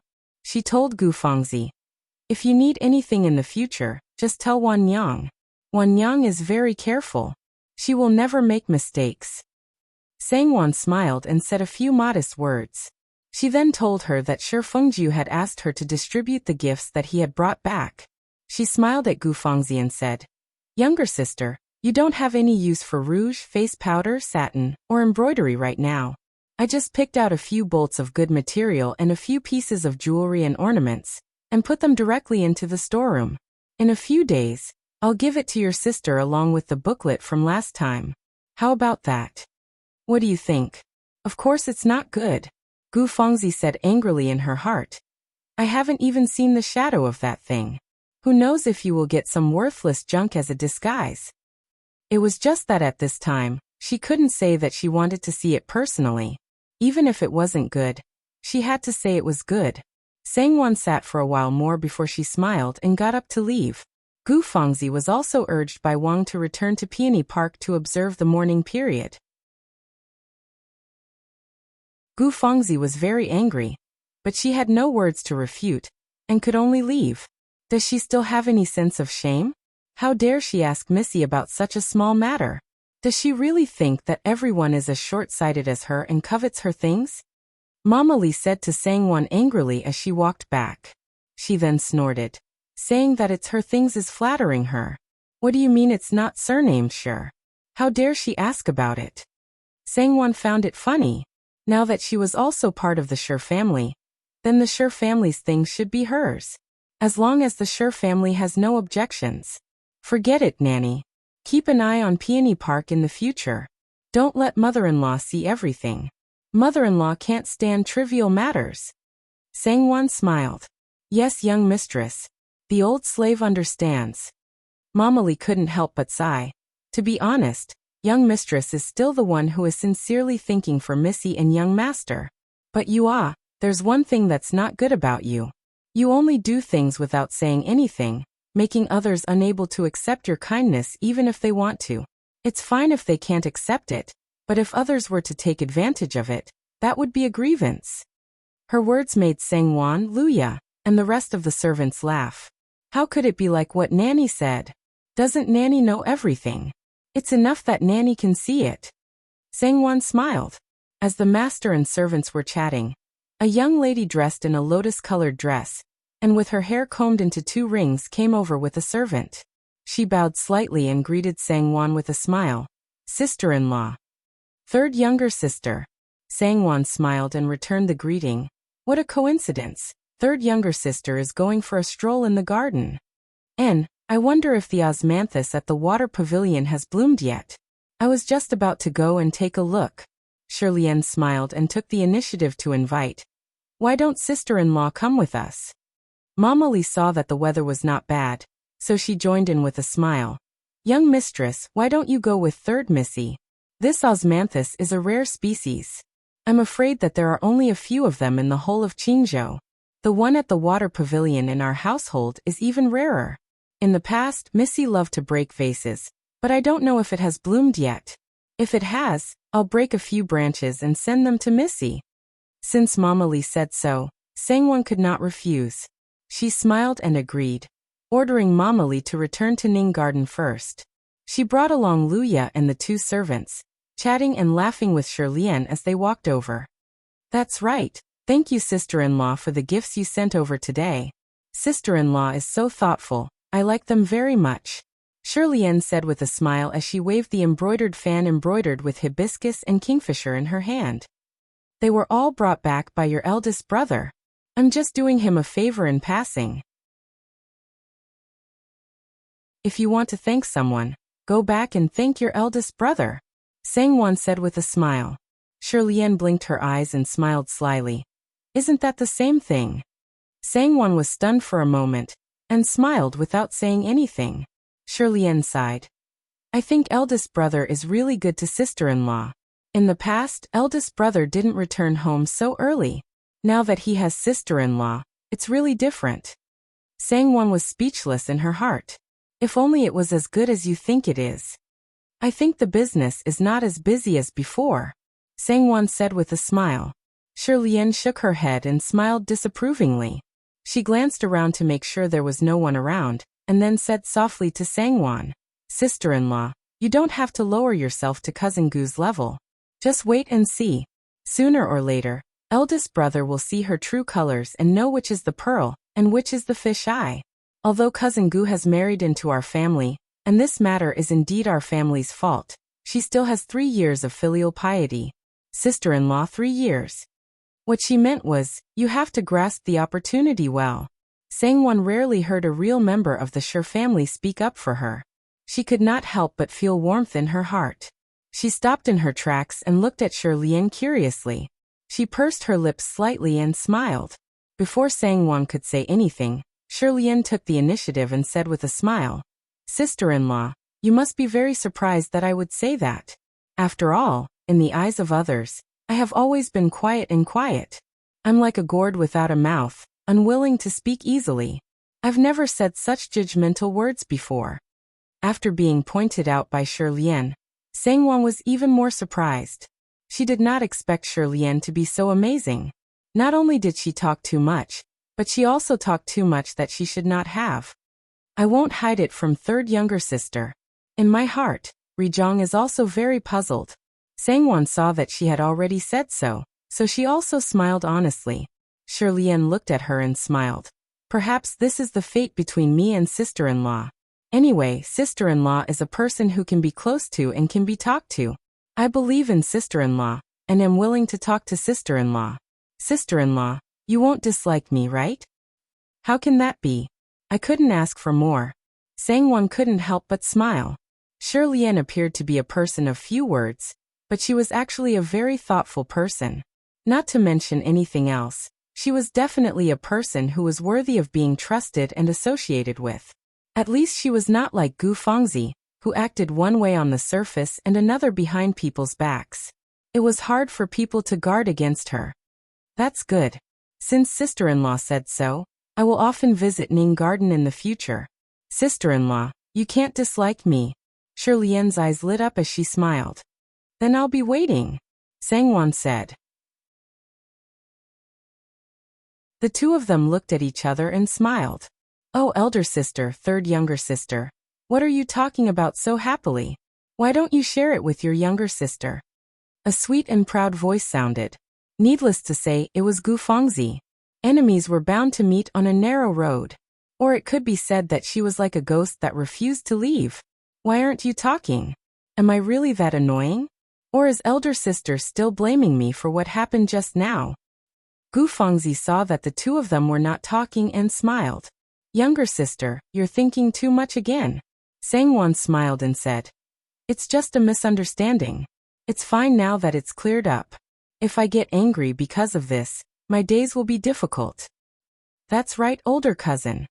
Shirley also smiled and said, Although I don't know what happened since it's a misunderstanding, sister-in-law won't take it to heart. Is that so? Then I'm relieved. It seems that I'm thinking too much. Gu Fengzi raised her eyebrows and looked at the two of them. Then she smiled and said, Speaking of which, younger sister really has to admit defeat. I can't compare to elder sister's attentiveness. Even third younger sister, who usually doesn't talk much, is so close to elder sister. Elder sister, you have to teach me in the future. Don't hide your incompetence. Sangwon heard this and felt extremely disgusted. She smiled faintly and said, Younger sister's words are too mysterious. I'm just treating people with sincerity. How can someone as smart as younger sister not understand this principle? So that's how it is. Younger sister has really learned, Gu Fangzi said with a mocking smile. In her heart she scolded, hypocrite. Sangwon ignored her and turned to Shirlian with a smile and said, after walking for a while, I feel a little tired and thirsty. I have to go back. Does third younger sister want to sit at my place? Shirlian smiled and was about to say yes when Gu Fangzi suddenly said with a smile, third younger sister. It just so happens that I have a few words to say to younger sister. Younger sister, please wait. Unexpectedly, Shirlian smiled and said, I'm really sorry. Younger sister, why don't you go back first? If you have anything to say, I'll go to your place tomorrow when I'm free. I'm really thirsty now, so I'll go with sister-in-law first. As she said this, she went forward and took Sangwon's arm and said with a smile, sister-in-law, let's go. Okay. Younger sister, we'll go first. Sangwon smiled and left with Shirlian. Don't you like to complain? Why don't you complain again? Sangwon secretly said. Gu Fangzi was so angry that her lips trembled. She stared at their departing backs in a daze. After a while, she finally let out a sigh of relief. Despicable people getting their way. Lan Xiang gently spat and went forward. Young miss, don't lower yourself to their level. Come, let's go back. Gu Fangzi surprisingly did not lose her temper. Instead, she calmly raised her hand to stop her. She turned around and asked, Lan Xiang, tell me the truth. Have I been a little too impatient these past few days? Young miss. Lan Xiang was stunned for a moment. The serious Gu Fangzi made her feel at a loss. Tell me. Gu Fangzi saw her hesitant expression and knew that it was most likely the truth. Her heart was depressed for a moment, but she cheered up and said with a smile, to be honest, I don't blame you.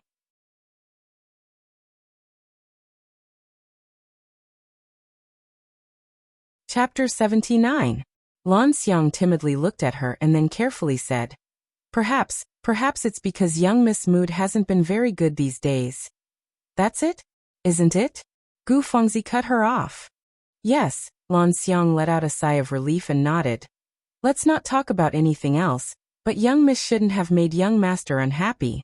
This servant can see that young master seems to have changed a lot these days. You need to put down your status and soften your attitude, otherwise, don't say any more. Gu Fangzi said in a low voice and her face turned pale. She was clearly standing under the sun, but she felt a chill run down her spine. Lan Xiang didn't need to say anything. Recalling the scenes, it was enough for her to realize her mistake. When dealing with men, acting spoiled and throwing a tantrum was fun, but sometimes, it was necessary to be soft. It wasn't just women, men also needed to be coaxed. In the days that she wasn't around, Big Cousin had been coaxed by that vixen Sangwon. Gu Fangzi was secretly annoyed. She had overlooked it. I know your loyalty to me. If it wasn't for your reminder, I'm afraid I still wouldn't have realized it. When we return, I will reward you well. Gu Fangzi softened her attitude and spoke to Lan Xiang gently. This servant will only feel better if young miss is better. This servant should be loyal to young miss. Lan Xiang quickly smiled to show her sincerity. Young miss, you're finally awake. As long as you don't ask this servant to invite young master, this servant is willing to do anything. It's good that you can think this way, Gu Fangzi said with a smile. Don't worry, I won't treat you unfairly in the future. Let's go, we'll return to Peony Park. If he wanted her to be a filial daughter and observe filial piety, then she would. If he wanted her to be clear about her status, then she would remember it. If he disliked her for being a nuisance, then she would be considerate. How hard was this?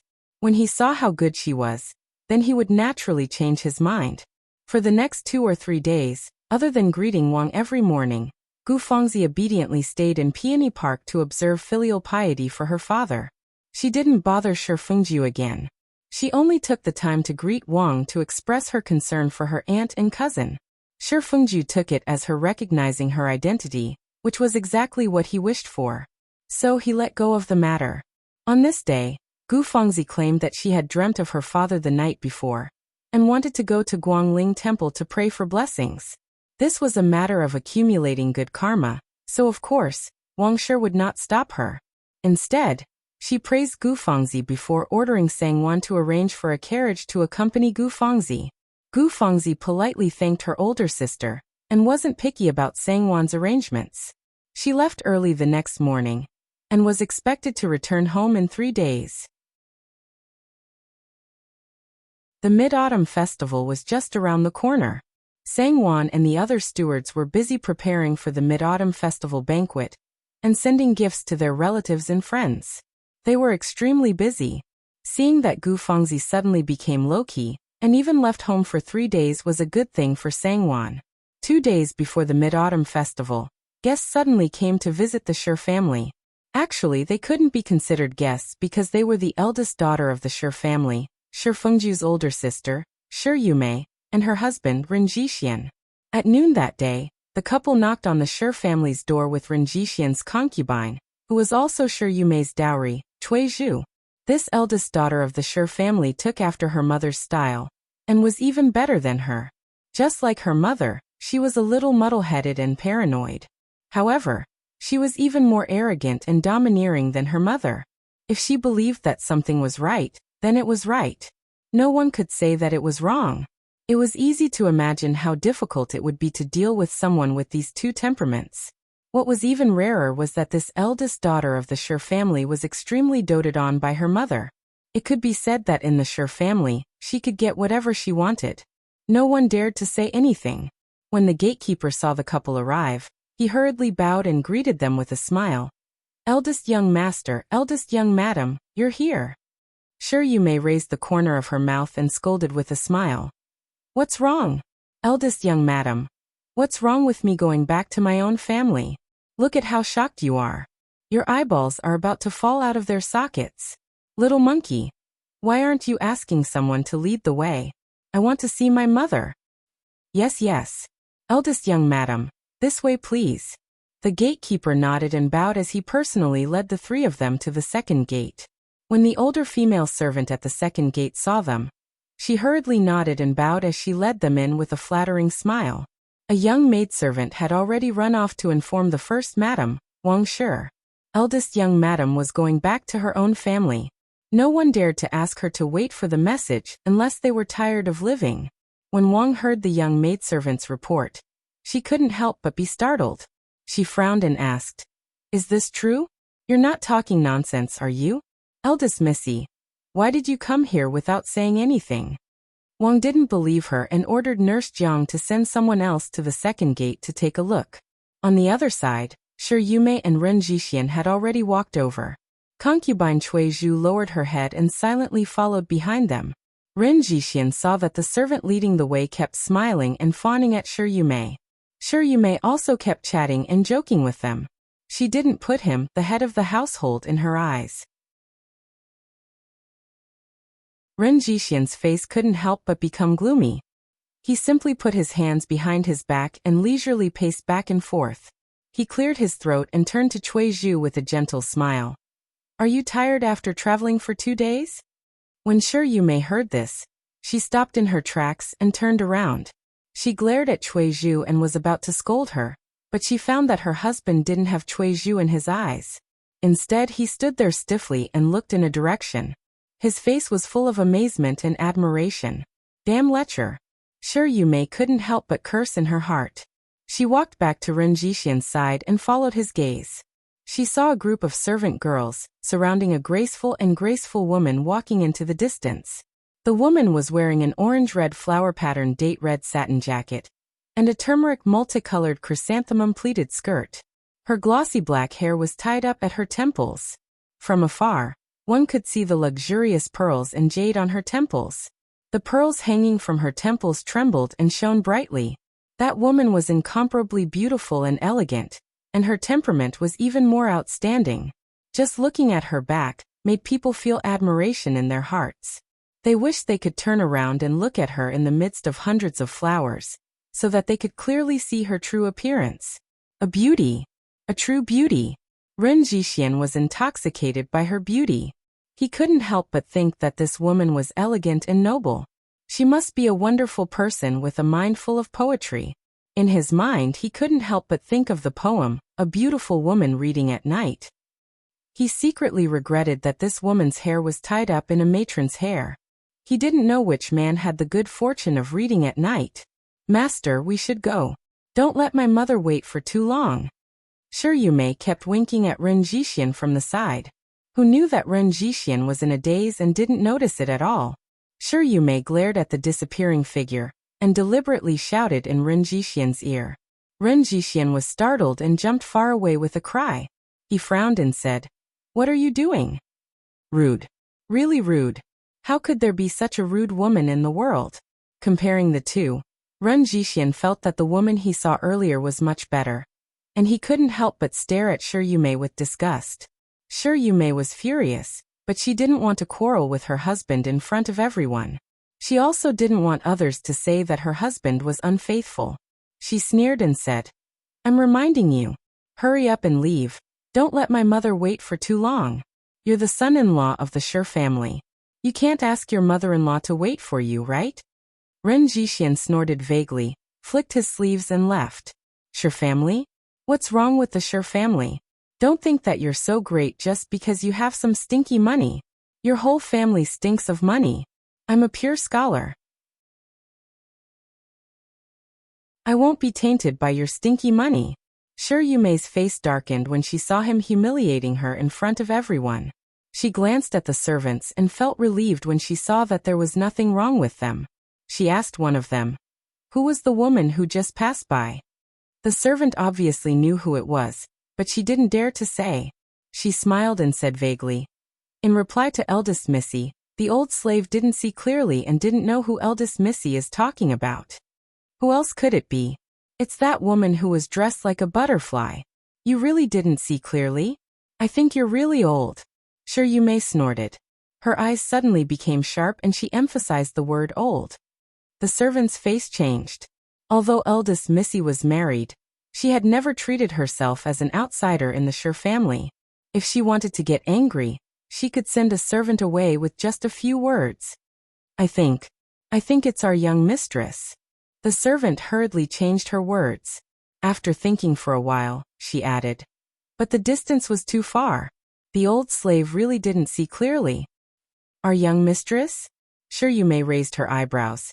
"Is she the girl who married into the Sang family?" When Shi Fengju got married, something happened at home, and she didn't come back. Therefore, she had never seen Sangwon before. This time, not only the servant who answered, but also the 2 or 3 servants who led the way changed their faces. They just laughed and didn't dare to say anything. Shi Yumei sneered.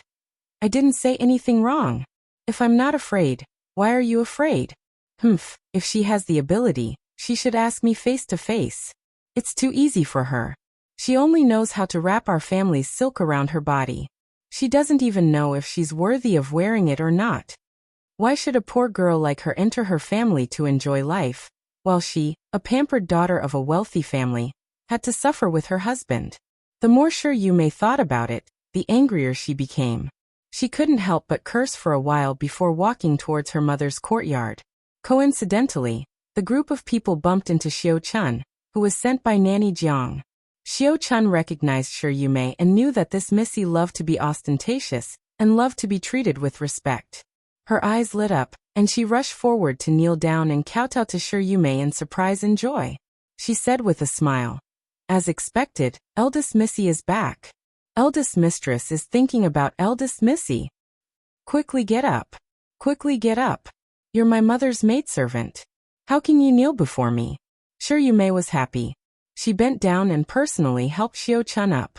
She said with a smile, "My mother loves me the most. She even knew to send someone to pick me up." Of course, Xiao Chun wasn't stupid enough to say that Jiang Mama sent her to verify the news. She helped Shi Yumei walk back and said with a smile, "Of course. Who doesn't know that eldest mistress loves eldest Missy the most?"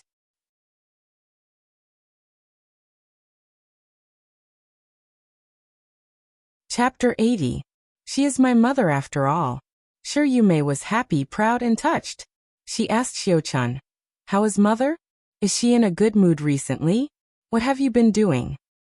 Xiao Chun quickly answered her questions.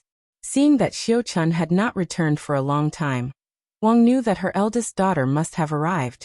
After a moment of confusion, Wang couldn't help but be happy again. She smiled and said, I didn't expect you May to come back. It's good to keep them for the festival. What a lively family. Good, that's great. As she said this, she hurriedly asked Mama Jiang if she should change her clothes and hair if they weren't appropriate enough. Nanny Jiang couldn't help but smile and said, Eldest Missy is your daughter, and the son-in-law is also a junior. There's no need to be so particular. Wang thought about it and nodded. She ordered the servants to quickly prepare pastries, fruits, and good tea.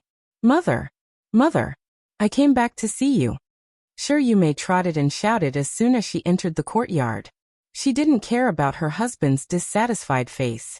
Ren Jixian frowned so much that he could kill a fly. He didn't know how many times he said in his heart, what a disgrace. Wang couldn't help but smile and stand up. This child. How old is she? How can she still be so noisy? Mother. The door curtain embroidered with dark peony patterns was lifted. Sure you May rushed into Wang's arms like a gust of wind and hugged her tightly. She rubbed her cheek in Wang's arms and smiled intimately. Mother, I missed you so much. Oh, look at you. Wang smiled and patted her back gently. She smiled and said, How old are you? How can you be so impudent? Hurry up and sit down properly for me. Sure you May giggled and helped her mother to sit. Mother, I can't be filial to you. I will kowtow to you to show my filial piety. As she spoke, she took a few steps back. She didn't wait for the maidservants to bring her a brocade cushion. She directly knelt on the dark red Persian carpet, which was embroidered with tangled branches. She took the opportunity to give her husband a meaningful glance.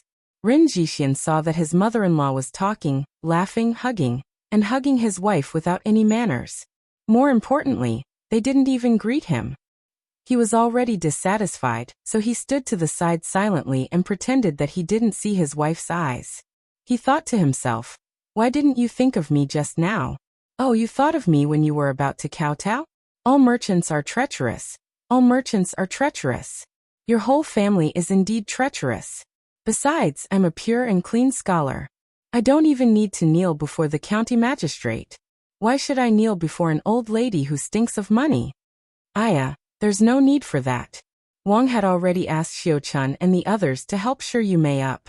She smiled and said, This child. Filial piety wasn't about that either. Get up, sit down and talk. Quickly invite eldest young master to sit down as well. Son-in-law, please sit down. Shi Yu Mei was so angry that she couldn't speak, but she couldn't do anything in front of her mother. In the end, she kowtowed 3 times to Wang before standing up and sitting down with a smile. Ren Jixian dared to pretend that he didn't see her eyes, but Cui Zhu didn't dare. She also knelt behind her and kowtowed, then climbed up and stood behind her obediently. Son-in-law greets mother-in-law. Ren Jixian stepped forward, brushed his sleeves and bowed to Wang. Son-in-law, there's no need to be so courteous. Quickly sit. Wang smiled and raised her hand. Yes, thank you mother-in-law. Ren Jixian's face was solemn. He cupped his hands and bowed to thank her. Then he brushed his clothes, straightened his back and strode to his seat. He lifted his robe with both hands and sat down properly. Then he put down his robe in what he thought was an elegant and decent manner. I'll let you see what real rules are. It's not just some random kowtowing that's called rules. Ren Jixian sneered in his heart. Madame Wang and the other maidservants were stunned when they saw him sitting there with a serious expression. The maidservants bit their lips and wanted to laugh but didn't dare to. Even Nanny Jiang secretly despised him. They were all scholars, but why was there such a big difference between them? The originally lively atmosphere was disturbed by Ren Jixian. Even Wang felt unnatural. She forced a smile and said to Ren Jixian, Eldest young master and eldest young mistress are here. Why don't you celebrate the festival in our residence? It's a good opportunity for us to reunite as a family. Ren Jixian's parents passed away a few years ago. He was the only son. Now his family only had him, Shi Yu Mei, and his concubine Cui Zhu. Sorry for disturbing mother-in-law. Ren Jixian cupped his hands with a serious face. Hee, eldest young master is too polite. We're all family. Wang smiled and ordered Mother Jiang to arrange a guest room. She then asked Shi Yumei, "Did you bring any luggage?" Shi Yumei said, "I brought some clothes. They're still on the second gate. Don't forget to ask someone to get them." Wang then ordered Mother Jiang and said, "See if there's anything that needs to be arranged.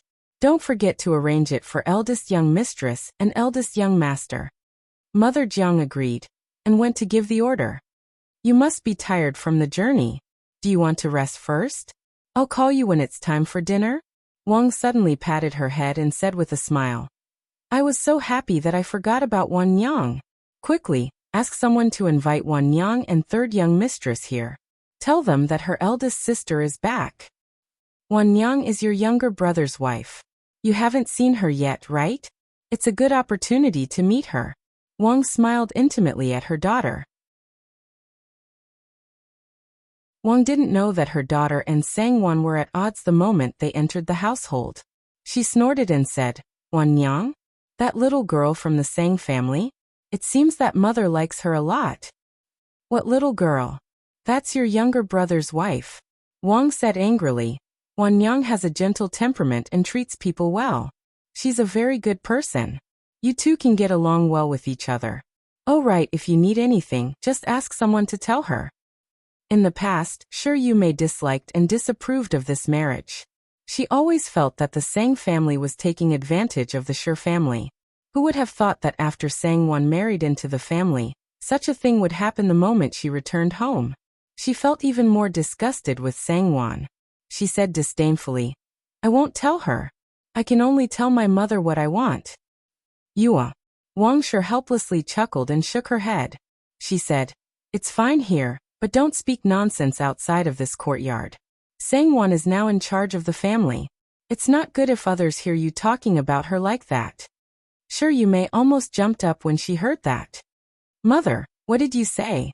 She's now in charge of the household? Then what about cousin Fangzi?" Gu Fangzi had always flattered her, so of course she would stand on the same side as her. "Why are you making such a fuss?" Wang's good temper was almost exhausted. She patted her chest and glared at Shi Yumei. "She's your younger brother's wife. Isn't it normal for her to be in charge of the household? Not to mention that Fangzi is still in mourning. Even if she is, we can't just leave the main wife and let a concubine be in charge of the household." Wang sighed softly. This was where she felt the most sorry towards Gu Fangzi. However, Fangzi had vowed that she was willing to be a concubine. She said that as long as she could stay by her aunt's side and her big cousin's side, she would be satisfied. Thus, there was no reason for her not to agree. "Mother." Shi Yumei became anxious and blurted out, "Even if cousin Fangzi isn't in charge of the household, you can't just hand it over to the Sang family. You're still young, so why don't you hold it in your hands? With the stewards' wives below and the stewards outside, who would dare to deceive you? With the Sang family in such a dilapidated state, how could you let her be in charge? Who knows? She might even move our Shi family's belongings to her maiden home." "Don't spout nonsense." Wang frowned and said, "Wan Yang isn't that kind of person. I can see that the Sang family's two uncles and eldest sister-in-law are quite good people." As she said that, she scolded her. "Yua, why is your temper still like this? Remember, you mustn't speak nonsense in front of your younger brother and sister-in-law. Do you hear me?" The more sure you may listen, the angrier she got. She couldn't help but exclaim, "Mother, you're just protecting her." A married daughter is like spilled water. I'm your biological daughter, the real Missy of the Shi family. Now that I've returned to my own home, I still have to look at the face of an outsider. Why are you getting more and more unreasonable? What outsider? She's your sister-in-law. Yes, I was wrong. I'm the outsider. She's your relative. Closer than your biological daughter. Shi Yumei said angrily. You can continue to dote on her. When she empties this house one day, you'll know whether I'm right or not. Look at you. Wang choked on Shi Yumei's words. Seeing this, Nanny Jiang quickly smoothed things over with a smile. Old mistress, our eldest sister-in-law is just outspoken and short-tempered. She's the kindest. Old slave, if I may say something, it's better for the two of you to talk things out. Why do you have to hurt your relationship like this? Eldest sister-in-law, old mistress dotes on you the most. When does she not think about you? What don't you know? Wang sighed and her expression softened. Sure Yu Mei's heart also softened. She went forward to hold Wang's arm and said with a smile, "It's all my fault. I shouldn't have made Mother angry the moment I came back. Mother, please don't be calculative with me. Let's not talk about this anymore. It's not worth hurting our family over such irrelevant matters." "That's right. Watch your mouth." Wang glared at her and poked her cheek with her finger. The mother and daughter looked at each other and smiled. "Mother, then I'll go back to my room with Master to rest first." Sure Yu Mei saw that Ren Jixin's expression was getting more and more impatient, so she quickly said with a smile. She knew her husband's temper very well. When he lost his temper, he didn't care about the time and place. "And go."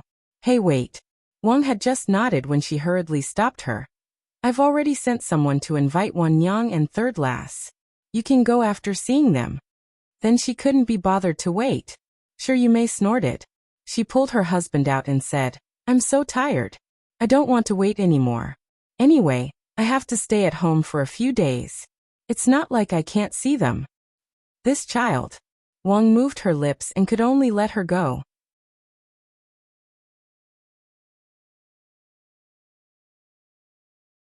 Chapter 81. Old Mistress. In the blink of an eye, Cui Zhu ran back and whispered, "Our old mistress and old mistress haven't had lunch yet." Old mistress said to have lunch sent over. Wang was stunned and subconsciously looked at the Western clock on the wall. For a moment, she was both distressed and angry. She frowned and said, "What kind of life is this?" She waved her hand and ordered Cui Zhu to leave before instructing a servant. "Quickly tell the kitchen to prepare a few dishes that eldest Missy likes to eat and send them over." After a while, Shi Lian came over. Wang was feeling distress for her biological daughter, and did not have the time to bother with her. After a few words, she ordered her to leave first. Shi Lian did not say much and left obediently. After Shi Lian left, Sang Wan came over. Seeing that her mother-in-law Wang was alone in the hall, she greeted her with a smile. "Mother, didn't you say that eldest sister is back? Why don't I see her?" "Oh," Wang smiled and said, "She's tired after a day of traveling and has gone to rest. You can go and do your work. It won't be too late to see her again tonight." "Oh right, tell the kitchen to prepare a few more dishes. Come over for dinner tonight. And Fengjiu, tell someone to tell him to come back early tonight." "Yes, mother." Sangwon smiled and agreed. She asked again, "What dishes do eldest sister and brother-in-law like to eat? Can I instruct the kitchen to prepare them?" Seeing that Sangwon was thinking about her daughter, Wang was very happy and said with a smile, "The sisters-in-law in the kitchen know. You just have to instruct them. Go." "Yes, then I'll take my leave first." Sangwon did not ask any more and left with a smile. Although she rushed over and did not see Shi Yu Mei, if it was in the past, Sangwon would have paid more attention. Since she had already sent someone to call her over, no matter how tired Shi Yu Mei was, shouldn't she greet her before going to rest? But Sangwon felt that it was most likely her mother-in-law's idea. Her mother-in-law had never done things in a proper way. She had asked her to come over to meet someone while sending her daughter to rest. She believed that her mother-in-law was capable of doing such a thing.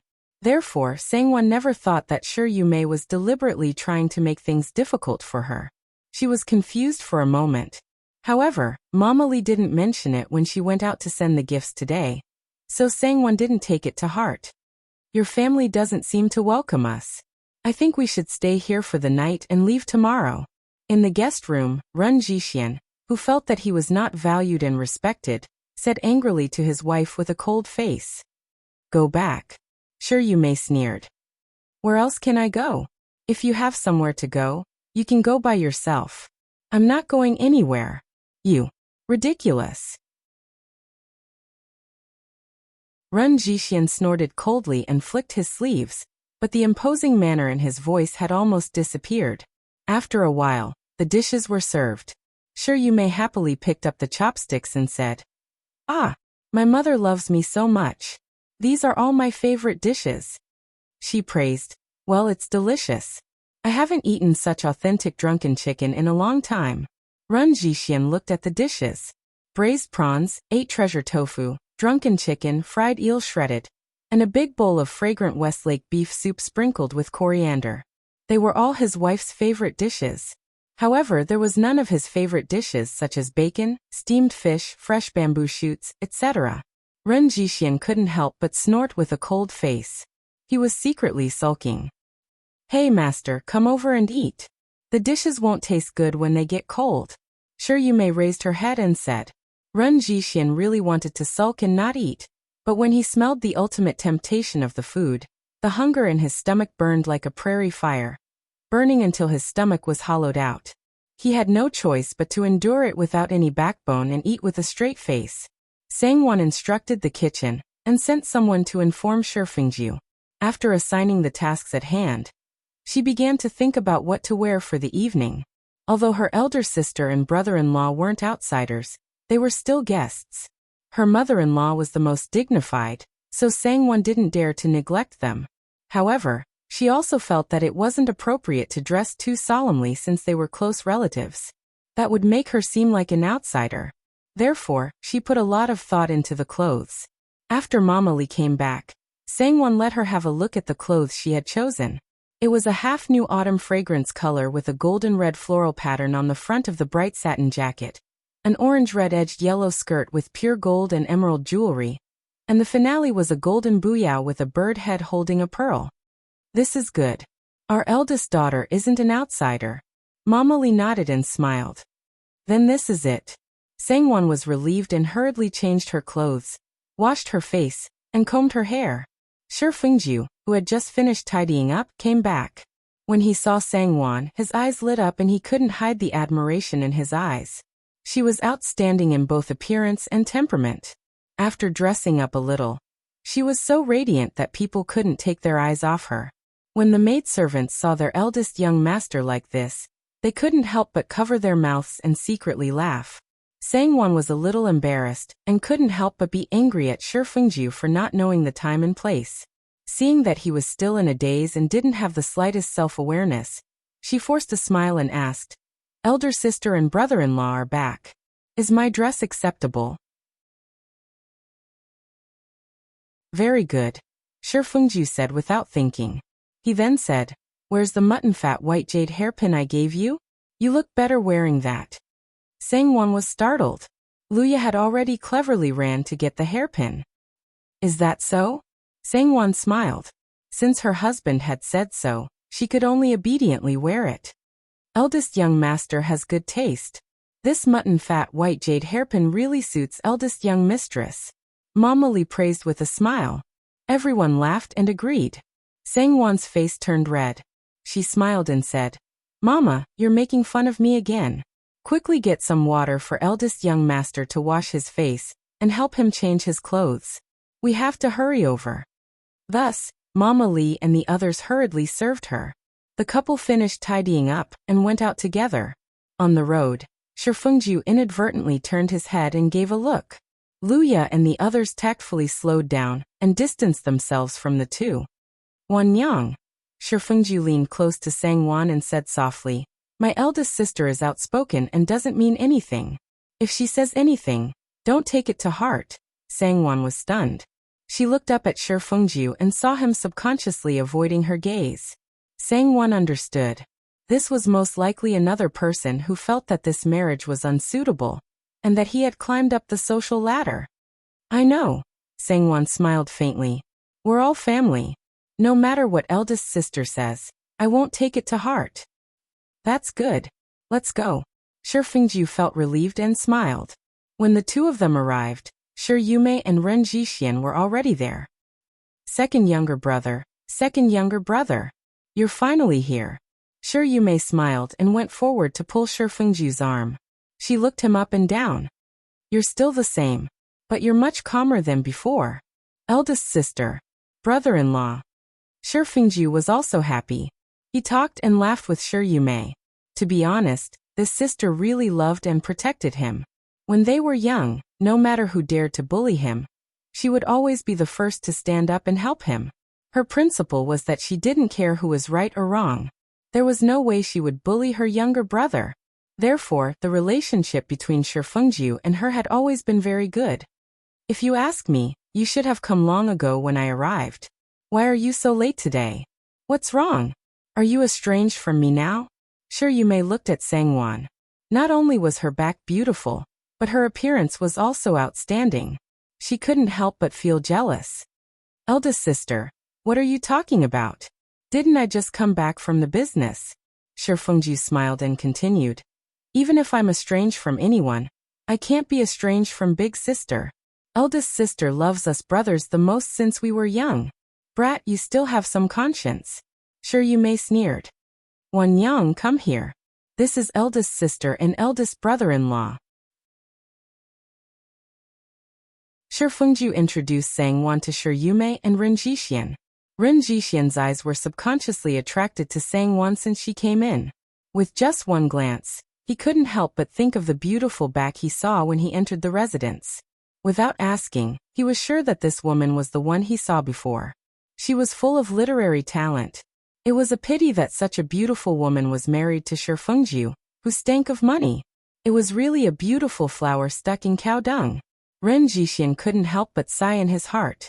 His face was full of regret. Eldest sister. Brother-in-law. Sangwon went forward and curtsied. Shi Yumei first glanced at her husband, and then looked at Sangwon.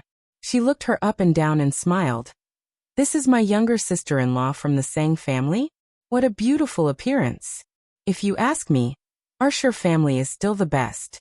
Look at how my younger sister-in-law is dressed. Hee, she's even more impressive than the madams and young ladies in Qingzhou. The smile on Sangwon's face froze.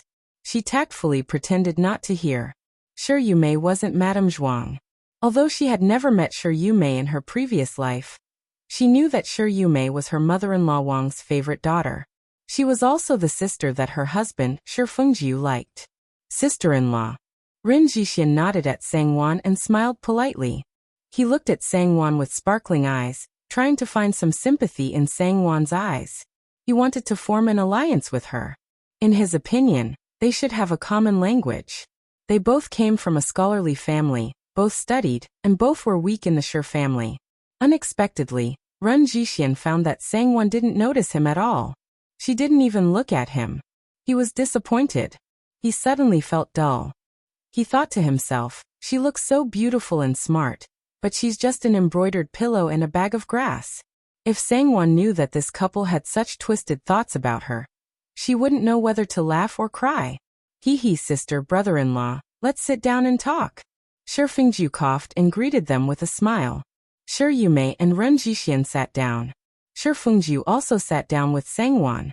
Wang looked at Sangwon and smiled. Just as she was about to ask her how dinner was, Shi Yumei said, "Oh, when did our Shi family become so unruly? As a daughter-in-law, you actually have a seat in front of your mother-in-law? Is this the upbringing of the Sang family? Or is it that you scholars have different rules?" She then turned to her husband and said, "When my mother-in-law was here, I didn't seem to be so unruly."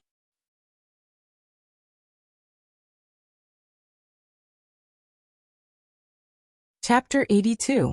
Etiquette cannot be neglected and filial piety cannot be disregarded. Sister-in-law's actions are indeed inappropriate. Brother-in-law should be taught. Ren Jixian also said seriously. He was even more disappointed with Sangwon in his heart. He couldn't help but sigh inwardly. Why is it so difficult to find a like-minded person in this world? It's my fault. I was careless. Sangwon quickly stood up. Wan Yang.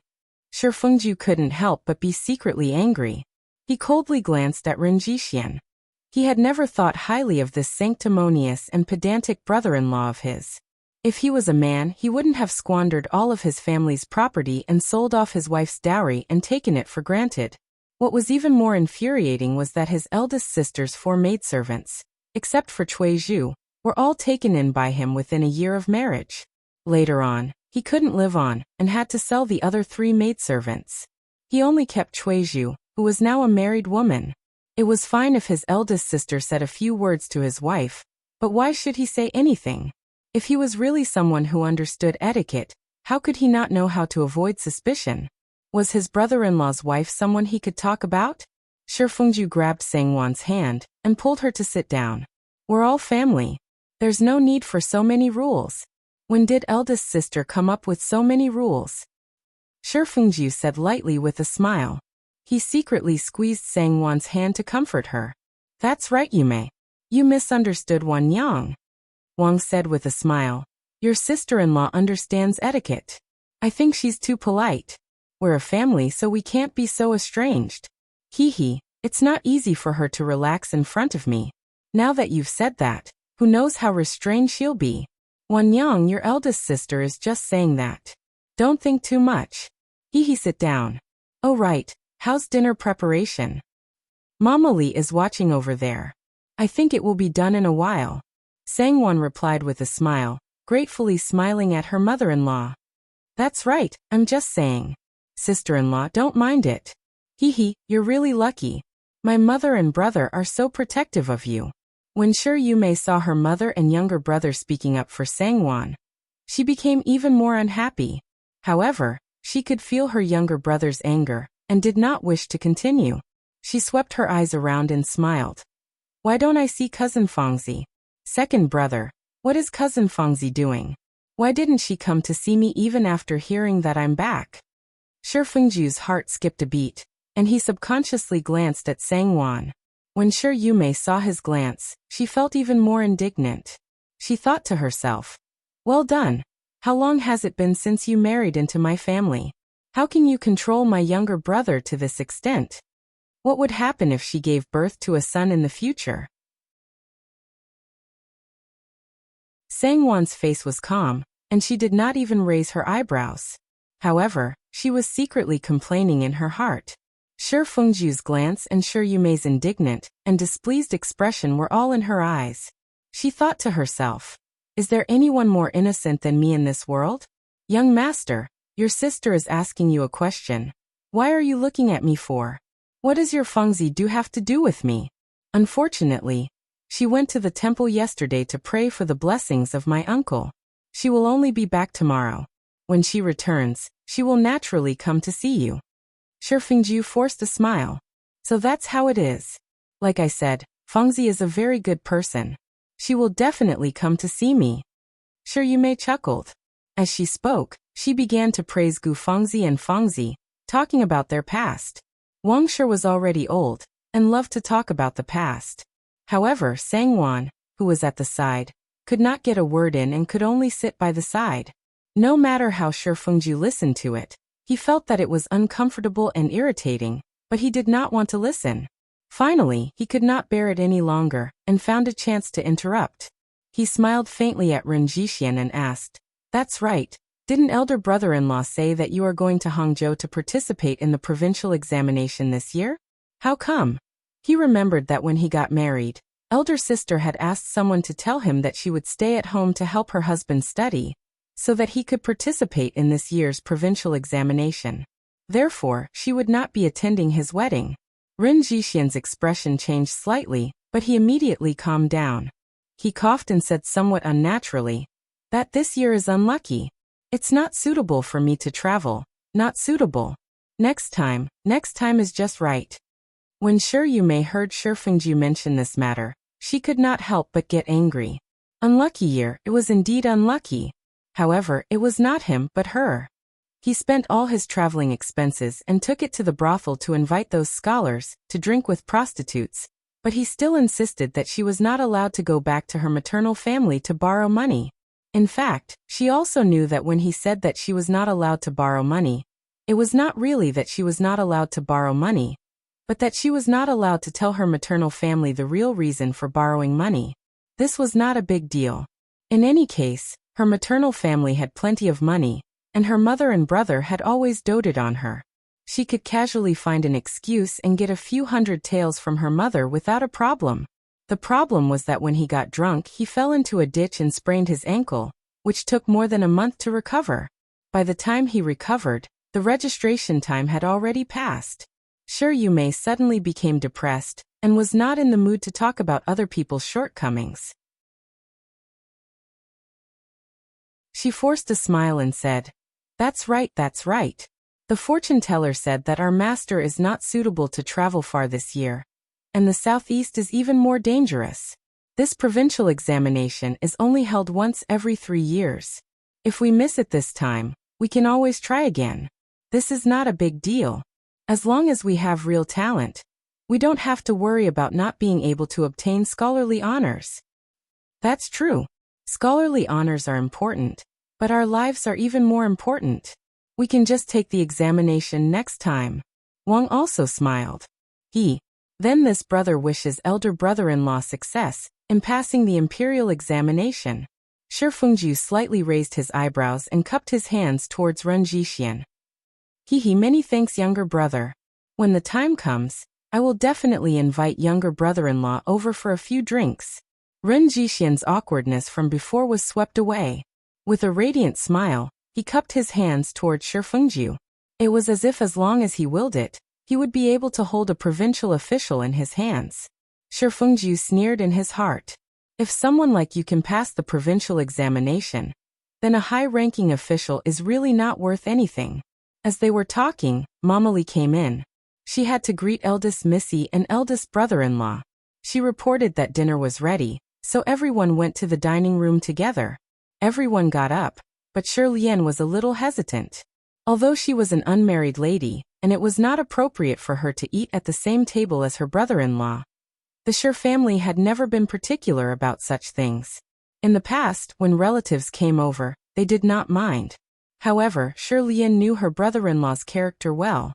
She was afraid that he would say something that would embarrass her, so she smiled and said, "Mother, second brother, big sister, my stomach has been feeling a little uncomfortable these 2 days, so." Wang did not have any interest in mistreating a daughter who was not her own, nor did she have any interest in treating her as her own. Moreover, Shi Lian was a quiet person who did not speak much. She did not like her in front of her, so she casually said, "Then you can go back. Tell the kitchen to prepare something light. If you still feel uncomfortable, go back to your sister-in-law and ask someone to invite a doctor." "Yes, thank you for your concern, mother." Shi Lian hurriedly bowed and ran out of the room. While everyone was seated, Sangwon did not sit down. She was busy ordering the servants to serve the dishes and personally arranged the bowls, chopsticks, and spoons for Wang. Then, she stood behind Wang and asked someone to bring clean chopsticks and plates for her mother-in-law. Since her sister-in-law had already spoken, she had to draw inferences about other things. Shi Yumei was secretly satisfied with the situation and thought to herself, "See if I can't control you." Ren Jixian looked at the table full of dishes and could not help but frown. This was because there was nothing on the table that he liked the most. Even the fish was braised and not steamed. Ren Jixian could not help but feel indignant. The Shi family was too much. These dishes are too greasy. It's not good to eat too much fish and meat. You should make it lighter to maintain your health. Ren Jixian could not help but say. His face was already very serious, as if someone owed him a few hundred silvers. Now that he said those words, it sounded even more impolite in the ears of others. This banquet was arranged by Sangwon. Sangwon was embarrassed and quickly smiled. "I really don't know brother-in-law's taste. Please forgive me for my carelessness. I'll ask the kitchen to make a few light dishes." "You don't know your brother-in-law's taste?" Shi Yumei smiled and said. "If you don't know, then don't know. Why, do you want to know more? Sister-in-law, you're worrying too much. You just have to take care of my second brother. You don't have to worry about other people." Sangwon's face flushed red and she stood there, not knowing what to do. "Yumei, how can you speak like that?" Wang frowned. Shi Fengju was also annoyed and smiled faintly. "Big sister, Wan Yang has good intentions. Look at what you're saying. Mama Li, go and ask the kitchen to make a stir-fried cabbage and a stir-fried radish. Remember, they must be light and less oil and salt. Brother-in-law, do you think this will work? I remember the last time I went to your house, brother-in-law was especially fond of these 2 dishes.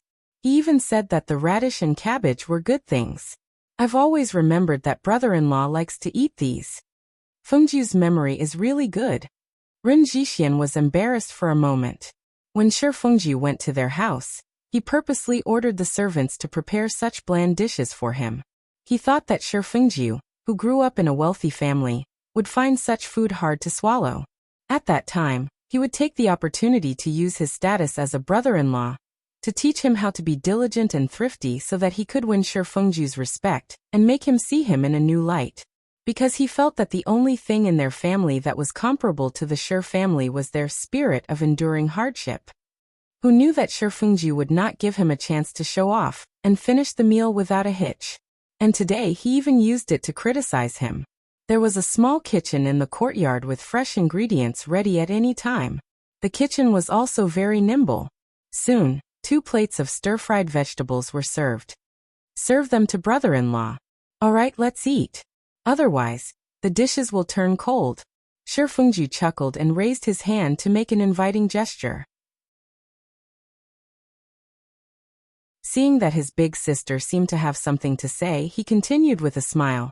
Xiuli, quickly pick up some shredded bamboo shoots with chicken and scallops. Big sister, this is your favorite. You're still the one who remembers me, second brother. Shi Yumei immediately replied with a smile, and began eating in satisfaction.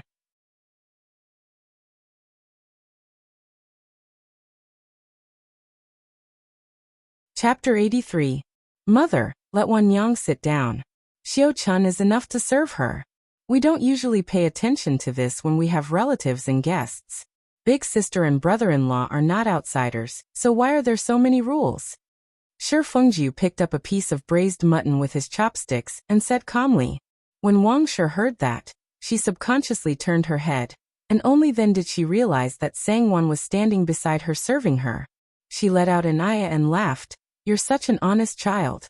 Your big sister only said it casually and you took it seriously. Come sit down. Sit down. Then thank you, mother. Sangwan glanced at Shi Yumei. Seeing that she did not say anything, she smiled and bowed slightly to thank her.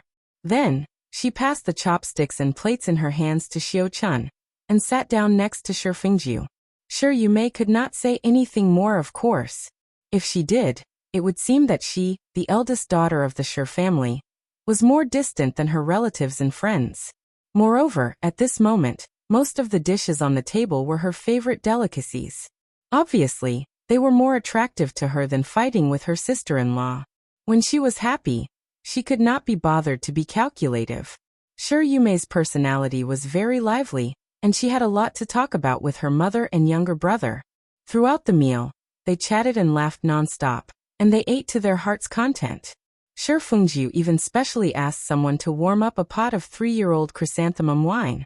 The amber wine was served in a green jade cup, and the fragrance was rich and fragrant. When Shi Yumei saw it, she became even happier and enjoyed the meal to her heart's content.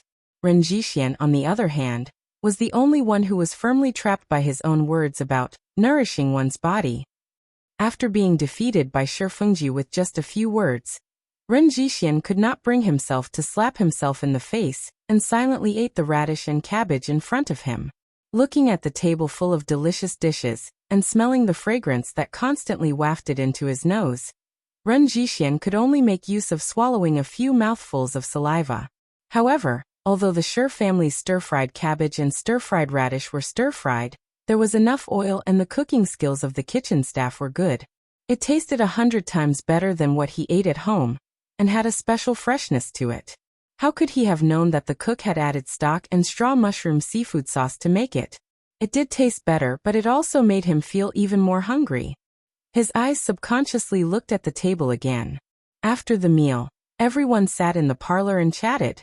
Wang and Shi Fengjiu hadn't seen Shi Yumei for more than a year. The mother, son, and daughter were chatting happily. Just as they were in high spirits, Ren Jixian cleared his throat and coughed. He insisted on going back to rest. Wang thought that they must be tired from the journey and should go back to rest, so she hurriedly asked someone to send them back. Shi Fengjiu, however, glanced at Ren Jixian, who was sitting upright and still. He was a little unhappy. This person was clearly trying to dampen everyone's spirits. He really didn't know what kind of mentality he was in. Mother, we'll accompany you again tomorrow. Shi Yumei smiled and got up. Cough cough. Rin Jixian heard Shi Yumei's words and coughed heavily again. He secretly winked at her while coughing. Shi Fengju couldn't help but be startled. He quietly watched from the side. Shi Yumei's expression froze for a moment before she suddenly came back to her senses. She turned around and held Wang's arm with a smile. "Mother, I'll sleep with you tonight. I want to accompany you." This. Wang looked at Ren Jixian to ask for his opinion, but Ren Jixian's eyes were looking ahead as if he didn't see anything. It's fine. Mother, it's settled then. I'll stay with you." Shi Yumei smiled. That's good. Mother can't ask for more." Wang smiled and patted the back of her hand intimately. "Cuizhu, let's go." Rin Jixian raised his head and called out to Cuizhu. Wang's expression changed slightly.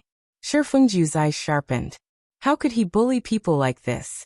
On the first day he went to his mother-in-law's house. In front of his mother-in-law, his brother-in-law, and his first wife, he openly called over the Tongfang maidservant. Moreover, this Tongfang maidservant was his wife's dowry, and was the only person who served his wife at this time. Shi Fengju was about to speak when he heard his sister glare at Cuizhu and shout, "What are you standing there for? Hurry up." She shut her mouth in annoyance and watched Rin Jixian walk away with Cuizhu. "It's not that I want to say this. Wang was annoyed. "Mother," Shi Yumei said coquettishly, "aren't all men like this? She's just a servant girl. What's wrong with her?" Since her daughter said so, what else could she do as a mother? "We'll go back first." Shi Fengju suppressed his anger and walked out with Sangwan. As her younger brother, it was even more inappropriate for him to interfere with his sister's matters. Shi Fengju's expression was not good. Sangwan didn't say anything, but she agreed with Shi Yumei's words. Men are all like this. Seeing Shi Fengju angry, she couldn't help but think, what's there for you to be angry about? You're also a man, and the things you do might not be much better than your brother-in-law. Unfortunately, I, Sangwan, don't have a family that is strong enough to support me. I didn't expect my brother-in-law to be so overbearing.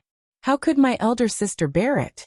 Shi Fengju finally opened his mouth angrily after they returned to Ning Garden, and sat down in the warm room. Sangwan took the hot tea from Luya, and handed it to Shi Fengju.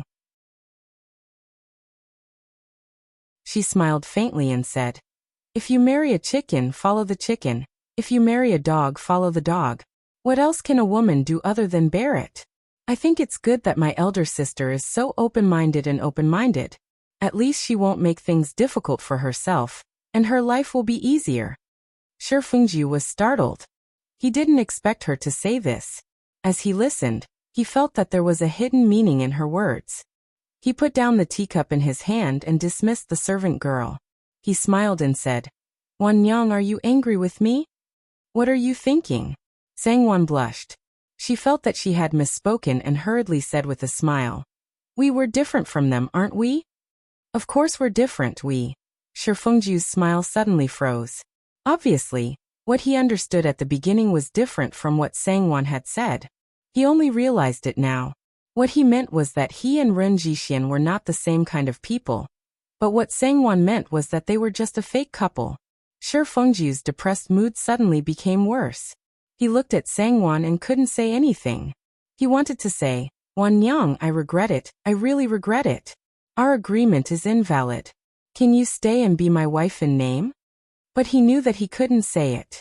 His intuition told him that Sangwan wouldn't agree. "I'm not my elder sister's husband. We're different from them." Shi Fengju stared deeply at Sangwan, stood up and said with a smile, "You must be tired these days, right? You should rest early. My elder sister and elder sister's husband have to stay in the manor for a few more days. I'm afraid you'll be busy. My elder sister doesn't have it easy either. Be patient and take care of her. I'll thank you properly later." Sangwan saw that he was serious and giggled. Very good. At least he knew that she was busy and knew how to thank her. "Don't worry, I will. No matter what, I won't let the eldest daughter of the Shi family be wronged in my own home. But I don't know your elder sister's temperament. If there's anything that doesn't go her way, you'll have to help me explain it to her. I'll accept any apology." Sangwan felt that Shi Yumei's hostility towards her was deeper than Shi Fengju's, the victim himself.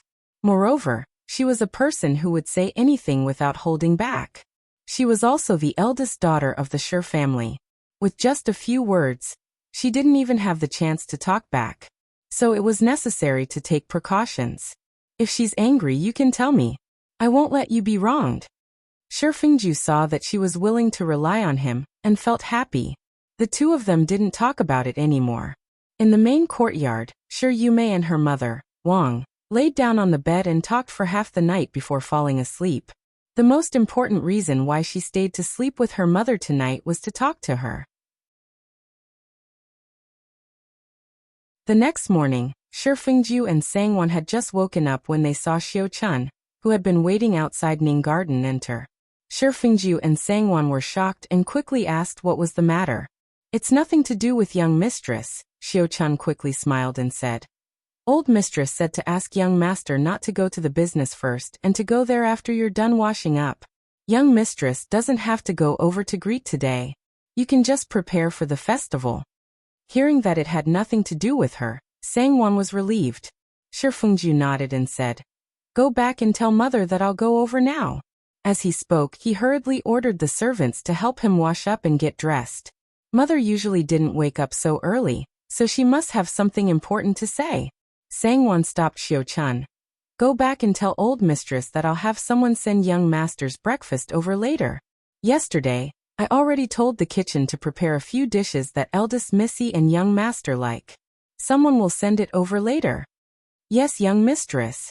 Xiao Chun agreed and turned to leave. Shi Fengju hurried to his mother's side and asked as he sat down. Why didn't mother and eldest sister sleep a little longer? Why did you call me over so early in the morning? How could I sleep? Wang let out a long sigh.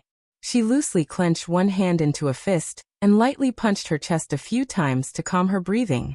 Shi Yumei was wearing a pea-green dress embroidered with chrysanthemums. She sat next to Wang with her hair tied up in a neat bun.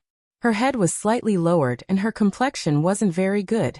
Shi Fengju understood that it most likely had something to do with eldest sister's family.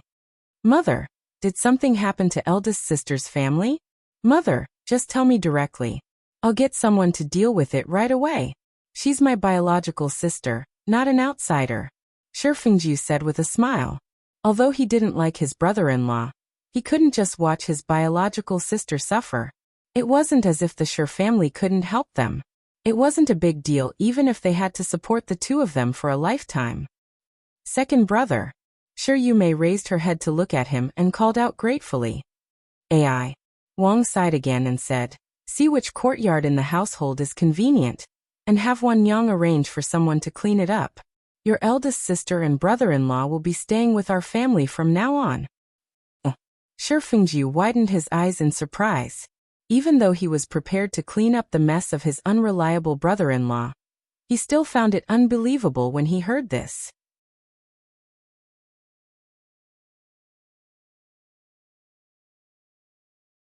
Chapter 84. Shi Fengju knew that this brother-in-law of his thought highly of himself, and thought highly of himself. He looked down on the Shi family for being full of the stench of money. Hearing his mother say that he was actually willing to stay in a house full of the stench of money, Shi Fengju was surprised. Is this big sister's idea or brother-in-law's?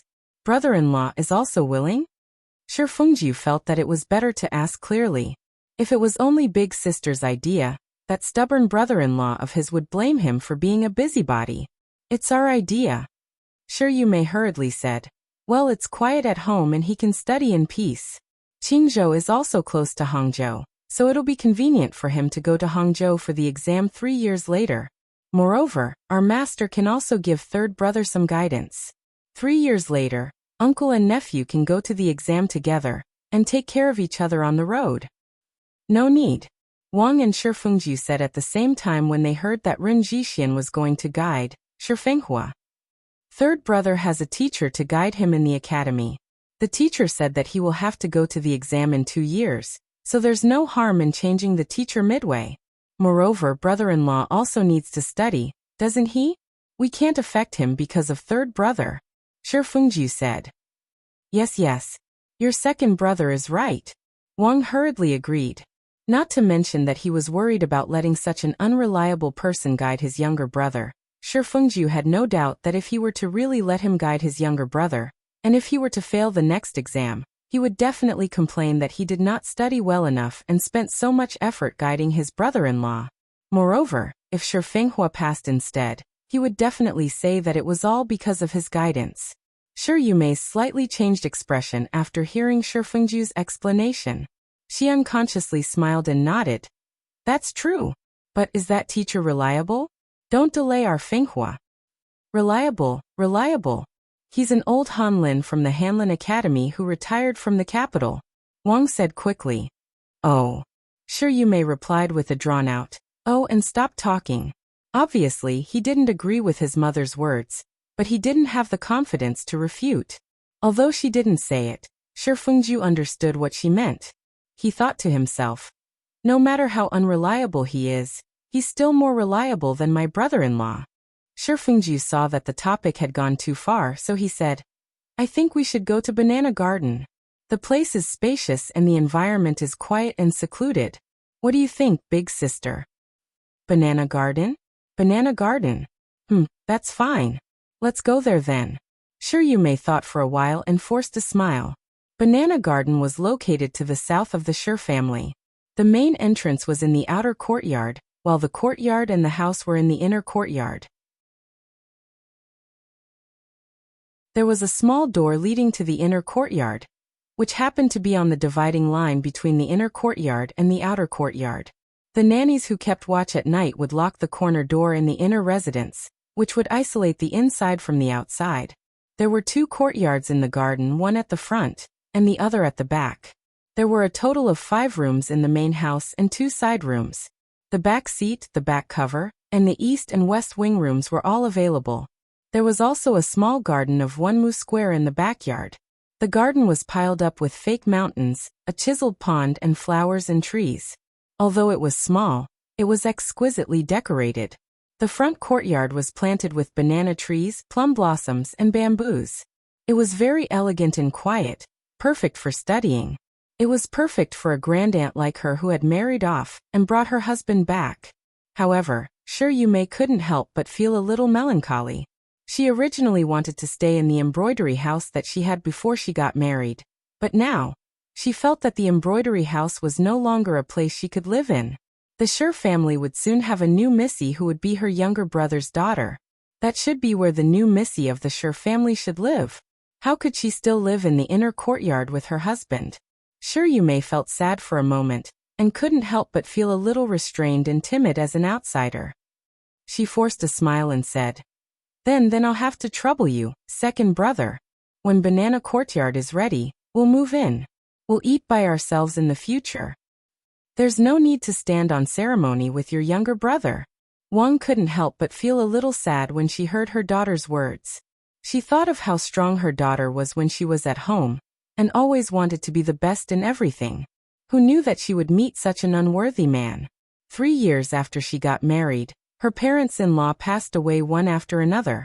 It had only been 3 to 4 years since then, but her family's wealth had been completely squandered by her unscrupulous husband. Even her dowry had been completely covered. Seeing her daughter's timid expression, which would have been impossible in the past, showed how difficult it had been for her all these years. Even her temperament had changed. How could her mother not be sad? One couldn't help but hold her daughter's hand. Her words were meant for Shi Fengju. I don't think there's a rush. After the 15th of August, let your sister-in-law tidy up Banana Courtyard, and choose an auspicious day for you to move in. In the future, if you want to eat anything, just ask the kitchen to send it over. There's no need to stand on ceremony. If you miss your mother, just come over and eat with me. Hee Mayor, you'll always be the eldest daughter of the Shi family. Whatever you want, just say it. If anyone dares to be arrogant and disrespect your mistress, I'll be the first to not let them off. That's right, big sister. Since you're back, just stay here with peace of mind. You're also father and mother's daughter. You should have a share of the Shi family's business. Shi Fengju also smiled. Shi Yumei's heart relaxed. She quickly thanked her mother and brother with a smile and said to Shi Fengju, Look at what you're saying. You're the one who's working hard to manage the family business. I didn't do anything at all. Father and mother sent me off grandly and gave me so many good things. The Shi family doesn't mistreat me anymore. This business belongs to you and Fenghua. It has nothing to do with me. If you say that again, I'll be ashamed to death." The three of them burst out laughing. Shi Fengju smiled again and said, "How about this? I'll give big sister and big brother-in-law 20 taels of silver every month from my account in case big sister needs money urgently and inconveniences herself. Also, the decorations in Banana Courtyard can be considered as a token of appreciation from me as a younger brother. Big sister and big brother-in-law just arrived yesterday. I think we should find some time today to visit second uncle and second aunt and greet them. Oh, I've already asked someone to prepare the gifts yesterday. They'll be sent to mother later." After all, Shi Yumei was a married daughter. There was no reason for her to ask for money from her maternal family. Their first branch wouldn't say anything, but the Shi family still had the second branch and the third branch's uncle and aunt who were officials. They couldn't just ignore their feelings. Shi Fengju pondered for a moment. He had to go to second uncle and second aunt's place and explain to them personally. He had to make it clear to them that his big sister and big sister's expenses would be paid by him and not by the family. Shi Yumei was also worried about this. When she heard Shi Fengju's words, she was overjoyed. Wang also laughed and praised her son for his thoughtfulness. Nanny Jiang, who was at the side, resisted the urge to roll her eyes. She thought to herself, "Old mistress, this kind of thing should be handled by you as a mother. The real young master is a rare good person. Old mistress, your fortune is indeed not small. With him handling everything, the old slave doesn't have to remind you." "Oh right, since big sister and big brother-in-law have returned to live here, have the properties and fields in Mengxian been settled? If not, I'll ask the head servant to make a trip there." Shi Fengju felt that it was better to save his energy and not count on his brother-in-law, who loved books so much that he couldn't turn into a bookworm. Yes, let Fengju send someone to do it.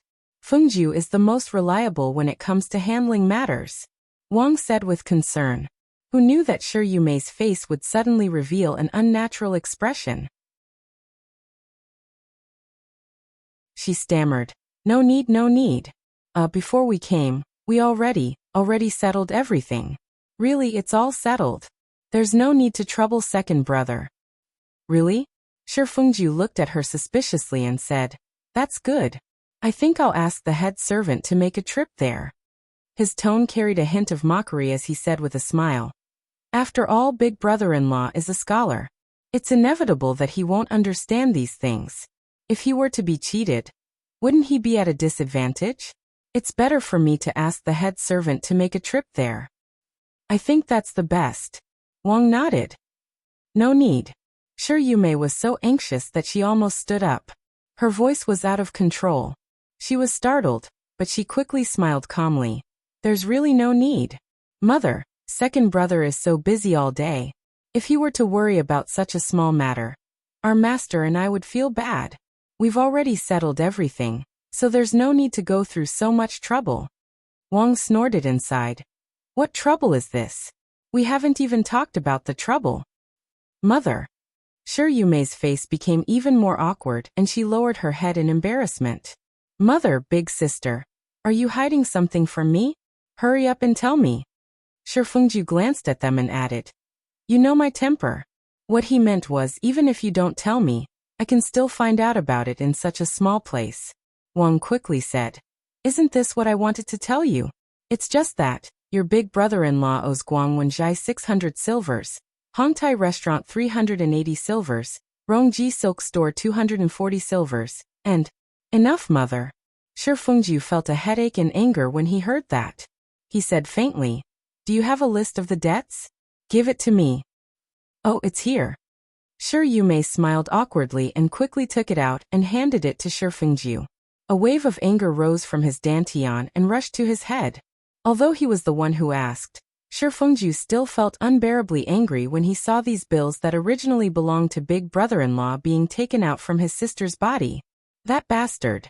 Shi Fengju's expression was indifferent as he browsed through the list from the beginning. "Hey, good fellow, it's really complete. Clothing, food, housing, transportation, everything was covered. According to this list, one would be able to buy a family property, Something like 5 silvers from so-and-so dessert shop, 3 silvers from so-and-so grocery store. Although this was ridiculous, Shi Fengju was too lazy to get angry. He glared and said with a cold face, "Drunken flower house, 800 silvers." Drunken flower house? Wang's expression also changed.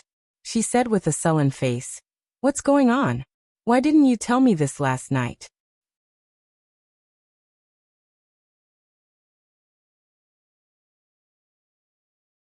Chapter 85.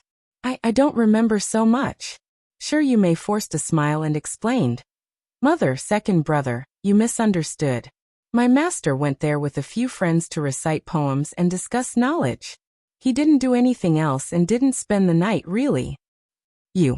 Wang was so angry that her liver hurt. Okay, I know, Shi Fengju nodded. Mother and big sister, don't worry. I'll ask someone to settle the bill. The total amount was close to 3,000 taels, so it would be taken from his personal account. Shi Fengju thought to himself, luckily I have a few private shops outside. Otherwise, I'm afraid I'll have to go back and sell things to make up for the loss. This bastard. How did he get such a brother-in-law? Big sister, Shi Fengju suddenly laughed. I think you should tell me the truth. Have you really arranged the property in Mengxian? Sure, Yu Mei opened her mouth and thought that her brother would send someone to settle the bill in Mengxian anyway. She couldn't hide it from him, so she told him everything. So what property did they have in Mengxian? Even the house was sold by Ren Jixian. The two of them brought Chuizhu with them, and came here to seek shelter with a light pack. Of course, they were also suspected of evading debts. After all, Ren Jixian was a scholar. Every day, he was chased by the workers of various shops and restaurants to collect debts. Wouldn't it be a disgrace if word got out? How could this be? How could this be? Wang was so angry that her facial features were twisted and she couldn't speak. She always knew that her son-in-law was unreliable, but she didn't expect him to be so unreliable. She originally thought that no matter how unreliable he was still a scholar. She thought that when he passed the imperial examinations and became an official, her daughter would be able to live a good life with him. Who knew? I've sinned, really sinned. Wang Shi wiped away her tears and lamented. She regretted getting married in the first place. How did a person who looks so good become like this today? Sure, Yu Mei couldn't help but shed tears. She lamented about being unfilial, but then she said with tears in her eyes, Mother, when he becomes a Jiren or Jinshi and becomes an official in the future, he will definitely pay back what he owes us. He will definitely pay it back. It would have been better if Shi Yu Mei hadn't said that. Now Wang was even more upset and angry. Even she knew that this was basically impossible. How hateful of this damned girl to be so stubborn. If that day really comes, unless his ancestors' graves emit green smoke. Wang was so angry that the words that came out of her mouth were infuriating. As expected, Shi Yu Mei couldn't keep her face straight. She couldn't help but cover her face and cry. It was you who married me to him, and now you're blaming me. Are you sure that he will never amount to anything in his lifetime? If that's the case, why did you marry me to him? How could I? We still have to live like this. Wang and Shi Fengju looked at each other, speechless. Both of them secretly sighed in their hearts. How did he become like this? Shi Fengju thought deeper. He thought that perhaps he had always been this kind of person. It was just that his parents were disciplining him in the past, so he didn't have the right to make decisions. Now his true colors were revealed. But his sister still married him in the end. Wang and Shi Fengju hurriedly comforted Shi Yu Mei. Wang's heart ached so much that she cried. Shi Yu Mei couldn't bear to see her mother sad, so she held back her tears. Big sister, mother was just angry. Don't think too much about it. In the end, isn't mother just worried about you and worried about you? If it were other unrelated people, who would say a word or two about her? A few thousand taels of silver isn't worth much. I'll do it. Our Shi family doesn't need a bowl of rice for the two of you. You can stay here in peace from now on. Second brother. Shi Yu Mei thanked him gratefully and apologized to her mother. The storm was finally over. Shi Fengju continued. In the future, if brother-in-law needs anything, just send someone to tell me. I'll get someone to buy it for him. If there's nothing to do, Let him study in peace in the household. If he's tired, he can take a walk in the garden to relieve his boredom. The streets outside are complicated, so it's easy to get distracted. This will only do more harm than good to his revision. Big sister, for brother-in-law's sake, you have to keep him in check. Shi Fengjiu especially emphasized his tone, as if Ren Jixian's future was completely dependent on Shi Yumei's discipline. Shi Yumei couldn't help but feel a heavy responsibility.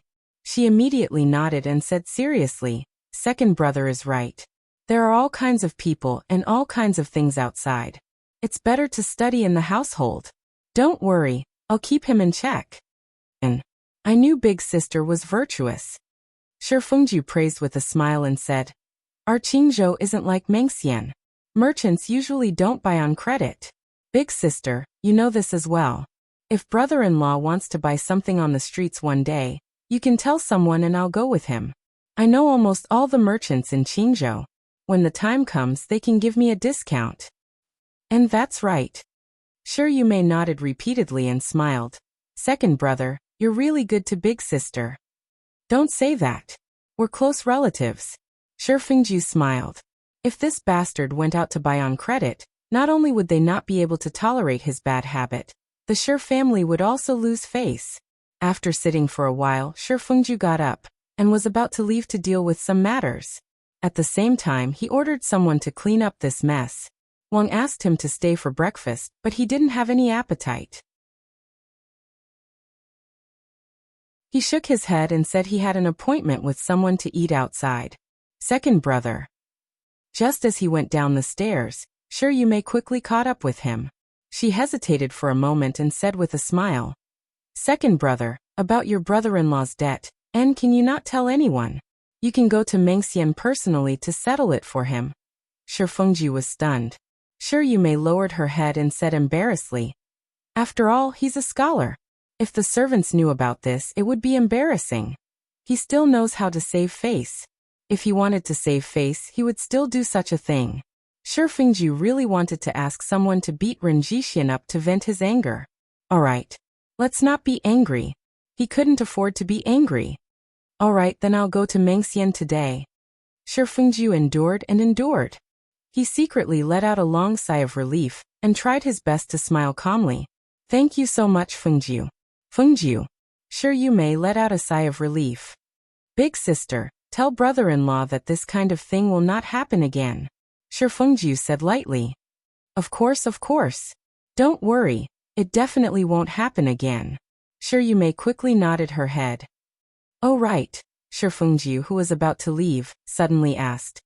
"Have you moved all of your things here? Including his books, ink, paper, and inkstone?" Shi Yumei smiled and said, "Those things have been given away. He said he wanted to give them to his old friends as a memento. Well, I have the book list here, so I'll have to trouble you to prepare another set for him later." Shi Fengjiu was speechless. The 4 treasures of the study from Guang Wenjai were also given away? Guang Wenjai had a large shop in Qingzhou that specialized in selling the 4 treasures of the study, ancient books, and other things used by scholars. The prices were not cheap. A set of the 4 treasures of the study was made with Huzhou brush from Zhejiang Province, Hui ink from Anhui Province, Xian paper from Anhui Province, and inkstone from Duanzhou in Guangdong Province. The most expensive set would cost more than 1,000 silvers, while the cheapest would cost more than 200 silvers. It seems so. In any case, there's nothing left. Shi Yumei obviously didn't know anything about the 4 treasures of the study, and didn't think it was worth much. If he had known, he wouldn't have asked. Asking made him even angrier. This wastrel. When Shi Fengjiu returned to Ning Garden, Sangwon had just finished her breakfast and was about to go to Linqing Pavilion to listen to her daughter-in-law's story. Seeing her husband, who was supposed to be out on business, come back, Sangwon couldn't help but stare blankly for a moment. Looking at his face that seemed to be filled with anger, she was even more surprised. "Did you forget something? Why are you back?" Sangwon went forward and asked. "Nothing." Shi Fengjiu sat down and motioned for the maid to pour tea. He looked up at Sangwon and said, "Ask someone to tell Chang Huan to prepare the carriage. Help me pack 2 sets of clothes. I'm going out now and will be back tomorrow. Okay. Sangwon nodded and didn't ask any more questions. She hurriedly asked Hong Yi to find Chang Huan and brought Xingji into the room to pack his clothes. Shi Fengju asked Luya, "Is there anything else to eat? Just get me some." "Why? Didn't you eat at mother's place?" Sangwon turned around and asked Xingji to pack his clothes. She then asked Luya to go to the small kitchen and asked the cook to make a bowl of noodles if there was nothing to eat. "There's no need to go through so much trouble. If there's nothing, I'll just eat outside." Shi Fengju's heart warmed. He smiled and thought that his wife was the best. At least she was reliable. "It's all ready-made food, so it's quick to prepare," Sangwon said with a smile. "You can eat at home and hurry on your way. It'll save you the trouble." Shi Fengju smiled and didn't say anything else. Shi Fengju didn't mention anything about going out. Sangwon was also dealing with matters in the residence as usual. She slightly changed the menu for the Mid-Autumn Festival family banquet and brought it to Wang for review. Wang smiled and agreed. She then ordered someone to bring it to the kitchen and give instructions as usual. In the afternoon, Gu Fengzi came back from the temple. First, she went back to Peony Park to freshen up and change into clean clothes. Gu Fengzi then brought Lan Xiang to the main courtyard to pay respects to Wang. Wang saw that her face was wan and sallow. She didn't wear any makeup and was wearing plain blue clothes. Her hair was casually tied up in a bun without any accessories. She looked more delicate and pitiful than usual. She couldn't help but feel sorry for her, so she comforted her. Gu Fengzi nodded repeatedly as she listened. She tried hard to recall her miserable life and a few drops of tears welled up in her eyes, causing Wang Shi to feel even more pity for her. "Good child, don't be sad. From now on, this will be your home, and your aunt will be your family. Silly child, don't cry." Wang couldn't help but sigh as she hugged Gu Fengzi. Thank you, Aunt. Feng is so lucky to have you as my aunt in this life." Gu Fengzi nodded and wiped her tears. She then smiled at Wang and said, "Aunt, yesterday I was praying in the temple when I dreamt of my father again. He told me that everything that happened in the past was his fault. He didn't fulfill his responsibilities as a husband and father, causing my mother and I to suffer so much. Unfortunately, it's too late for regrets. He can only make it up to us in the next life." One couldn't help but sigh. She put her hands together and said, "For him to think like that, it's clear that he's a person with a conscience. Unfortunately, it's too late." You're tuning in to the Earbook Haven YouTube channel. Don't forget to subscribe and join us on this journey to catch the most captivating stories.